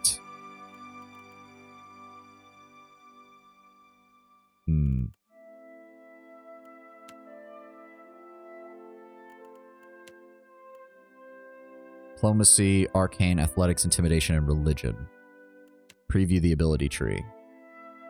Paladin's defenses are directly affected by the degree to which he or she acts in accordance with the beliefs of their order. A bonus or penalty is applied to defense based on how well the Paladin's reputation aligns with their order's preferred things. Inquisitor would be fun. Flames of Devotion. Sworn Enemy. Brand Enemy. Will take burn damage over time. Ooh. Okay. Yeah, we're going to do that. We are an Inquisitor of no god. The Darkosi Paladini. Gain lay on hands. Our widespread occasionally come to conflict with each other due to the machinations of the Darkosi family. Renowned for their wit and love of life. Gold Pack Knights, they're the traditional. I do wish they would do a better job of explaining kind wayfarers bid you best, or the shield bearers. Of Aediran warriors who emphasize honesty and diplomacy over cruelty and aggression, the shield bearers were found in honor of an elven noble who helped unite the Aedir and Kulkan kingdoms long before the war. Lay on hands prevents death when cast on other allies. When equipped with a shield, gain +1 engagement. Gain Flames of Devotion. Flames of Devotion heals nearby allies. Yeah. It's a little bit like... It's sort of a classic stereotypical paladin, but we're going to go with it. You can see which reputation they go for in the skill tree. Oh. There we go. No, it still doesn't say that. It's still not saying it. I'm not seeing it, Tenwin.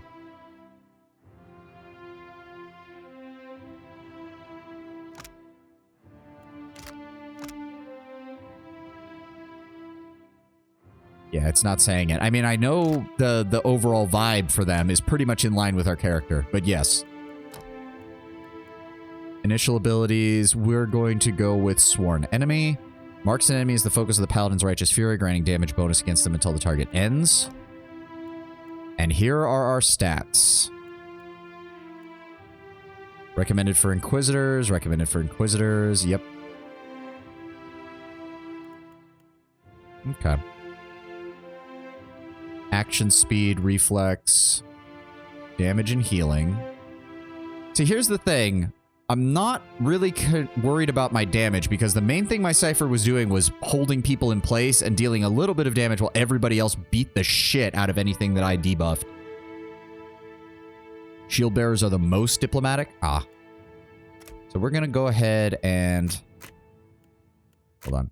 Take away the racial stats real fast. We have 10 across the board and 17 stats to spend. Now, if I remember correctly... Intellect and Resolve we wanted to have because those were getting stat checked like crazy in the original game. Then we want at least some in Perception, some in Dexterity, and a little bit in Constitution. Quite frankly, Might I don't really care about. Having the extra damage would be nice, but quite frankly, the debuffs on the Cypher are very capable of making up for that, and we have Sworn Enemy to increase our damage. Where are you from? I don't even remember what I switched. I think it was the Dreadfire Archipelago. If I remember correctly. Yep, may as well go with that. What was your job? We were a explorer. That also means, yep, there we go. Available weapon types. I want to get the most use out of that, so we're going to go with pistol and a two-handed sword. Weapon proficiency decides which weapon you start with. Yeah, so we're going with pistol. And I'm actually going to take full advantage. Also note that each proficiency adds a unique model. Oh, interesting. We're also going to go with S-Stock because that was our soulbound weapon that we had. Weapon only loses access to the sodium model ability. Oh, that's it. Okay. A modal ability is one that can be turned on or off or set to different modes to produce different effects. For example, all weapon proficiency grants modal abilities that are available when the proficient weapon or shield is equipped. Similarly, a paladin's zealous aura can be set to one of 3 different states. Modal abilities should be changed based on the tactical needs of combat. If a character would not benefit from the additional penetration of a saber's windmill slash, it should be turned off to improve the character's recovery time. A paladin may wish to use Zealous Charge at the opening of a battle, but switch it to Zealous Focus to gain more accuracy once the fight is underway. Okay, okay. There we go. Do we have... Oh, there he is. There he is. There's our classic. We'll go with more of a red coloration, I think. There we go. Skin... Oh, we can't change the skin or anything else? Why does it even have these options then?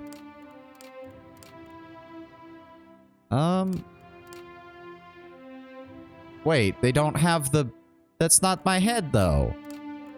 I mean, that's kind of it, but that's not... No, that's the other one. What the fuck? Oh, that's bullshit. What the fuck?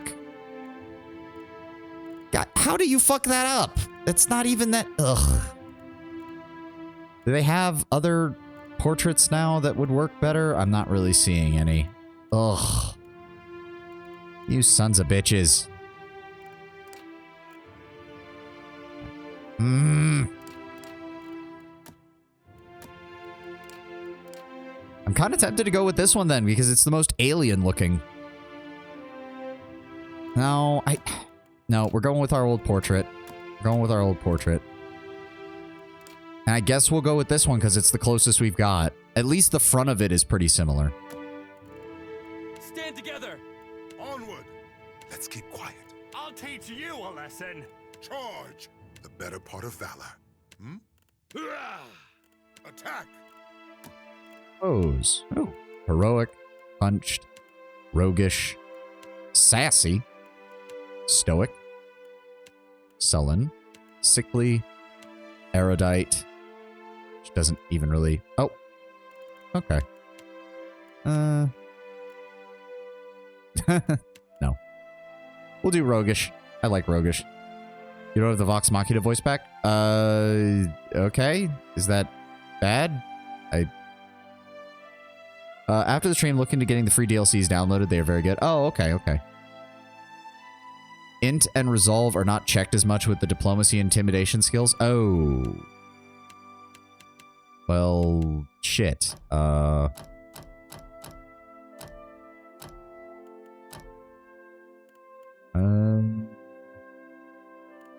I definitely still want Int for the area of effect and ability duration.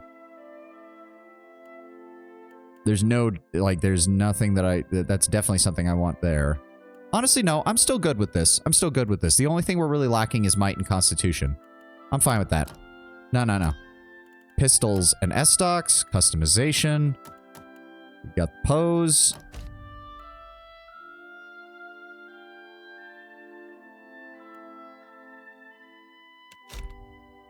There we go. We are an Inquisitor of no god. Pistol with rapid shot. Minus 50% reload time with pistols, but minus 15 ranged accuracy with pistols. That's fine. Be wary in physical combat lest you enemies stuff you into a locker. I'm a cipher. I'll just mind control them to let me back out. Go forth now, Watcher, as my herald. Know that I do not give you this title lightly. When the time comes, you will have the power to reveal the souls that cling to you. To open the gateway from the in-between to the waking world. The in-between... Can I not pull that? Okay, no. Refers to the shadow world that souls briefly wander after death on their way to the beyond. It has often been described as a hazy landscape, empty but for the glow of other souls, Adra, and the Watchers. This is the space that Watchers peer into when they observe and speak to lost souls and soul fragments. Even the gods cannot reach it. Then what is Bareth doing here? I mean, I suppose it's an extension of his domain, but still, makes me suspicious. My name isn't Harold, yeah. Find Aethys. Learn his plans. When I have cause to talk to you, I will summon you. I'm gonna need to get the band back together then. With a gesture of her hand, you feel a sharp pain in what would be your chest. The pain continues, intruding deeper into your soul. Looking down, you see a small lump of darkness roiling within you. The darkness lingers there, but the pain abates and fades entirely within the span of a few seconds. A chime. Do not fear, Herald. It will not harm you unless you choose to cross me. I trust it will not come to that. Her gauntleted hand gestures to the dwarf, hovering nearby. I mean, that depends. I've seen what some of your fellow gods consider to be quote-unquote crossing them, so you'll forgive me, Bareth, if I'm a little suspicious, regardless of your assurances. The dwarf nods, contorts his face with his odd smile, and gestures to a new door.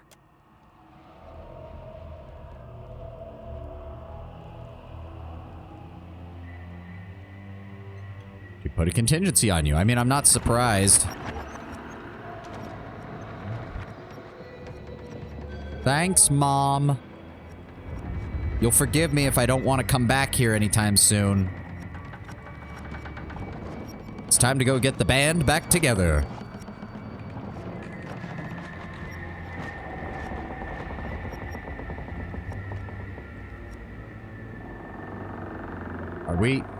Are we seriously on a ship? Why the fuck are we on a ship?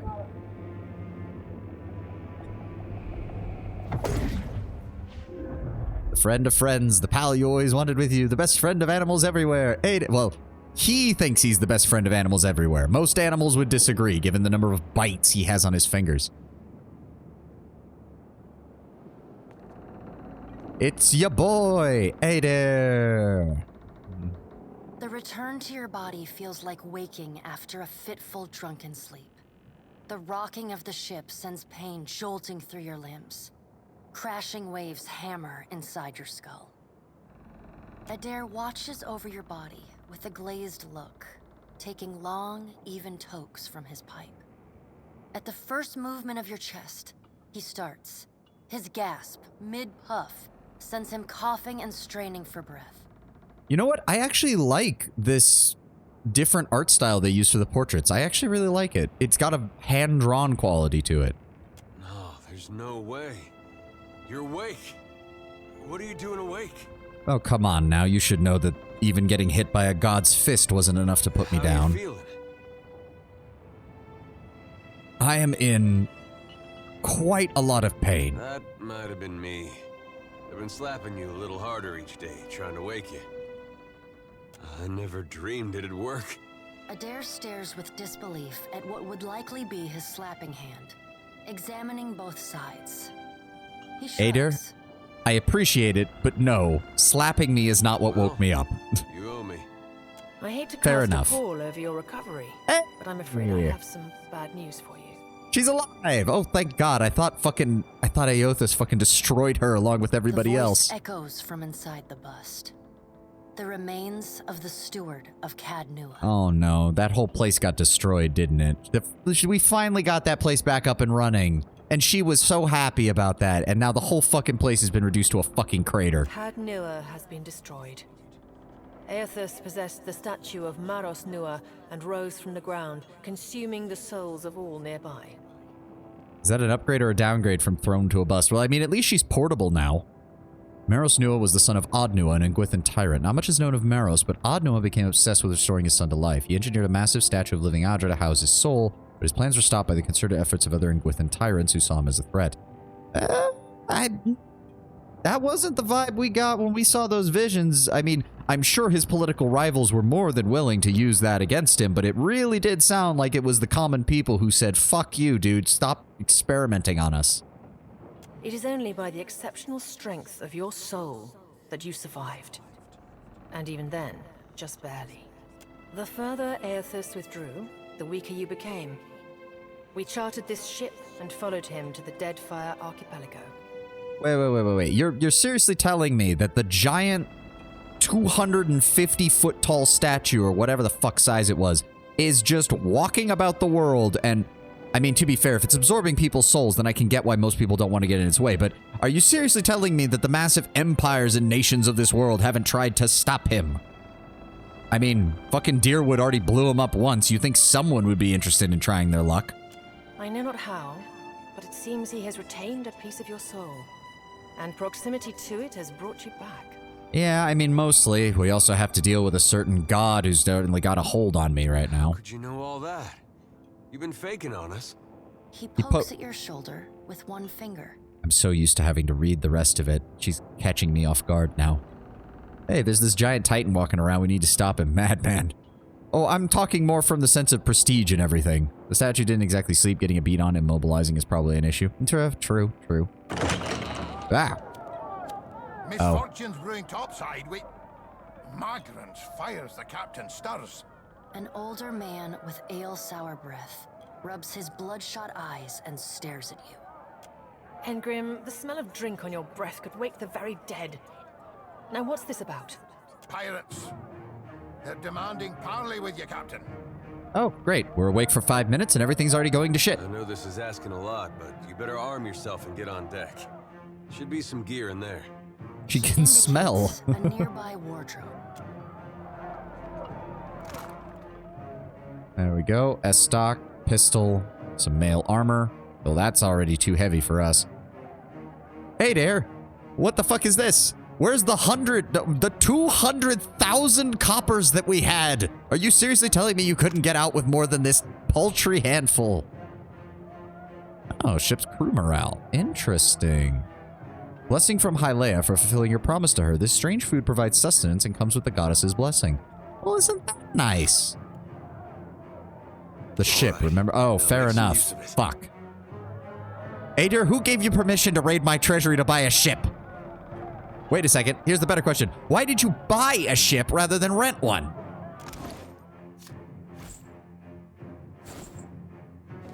Put that back on. Put that in the offhand. Put that in the main hand. Is there anything new here? No, there's not. Pirates of Deadfire are notorious. I suggest you deal with them quickly. And we will next time. Sorry about that, guys, but at least we got the character creation out of the way. Thank you so very much for joining me. Thank you so very much. Could this be the disappointer? It's not right now, but it will be someday. I'm sure it will. But thank you so very much for joining me. We will continue Pillars of Eternity 2 Deadfire. Why is this not letting me... Why is it not letting me... It's not letting me move my mouse off of here, so that's going to be awkward when we finish up. Regardless, thank you all for joining me. Thank you all for joining in on the End of Tyranny and the beginning of our exploration into Pillars of Eternity 2 Deadfire, which we will be getting to on Wednesday. Tomorrow is Stellar Variety Day. We will be continuing Endless Space 2 tomorrow, where I will continue to try not to get an entire civilization of extraterrestrials to die. It would be really embarrassing if I led an entire civilization to ruin right after finishing another CRPG, but we will see. I will see you all then. Let me go ahead and pull up the interface and let me see if there's anybody we can raid. You know what? Prophet Oreo dropped in on us yesterday when we were streaming, so let's go ahead and give them a quick raid. It looks like he's playing Rogue Trader right now. I have no idea where he is in the game, and I have no idea what he's playing. I think he's maybe playing the new class, because he's got 2 melee weapons equipped, and his ability bar does not look like anything I've seen. So we're going to go ahead and raid Prophet Oreo. I hope you all have a glorious rest of your week if I don't see you. And if not, I will. And if I do see you, it'll be tomorrow and Wednesday as we continue our adventures. Thank you so much for joining us. So much for being here. And I can't wait to see what Pillars of Eternity 2 has for us. I will continue to sass and badmouth the entirety of the Pantheon. Hylea, you get a slight pass because you're the least worst of them, but everybody else is not. I'm not taking their shit this time. I will see you all tomorrow. Have a good one, guys. Bye.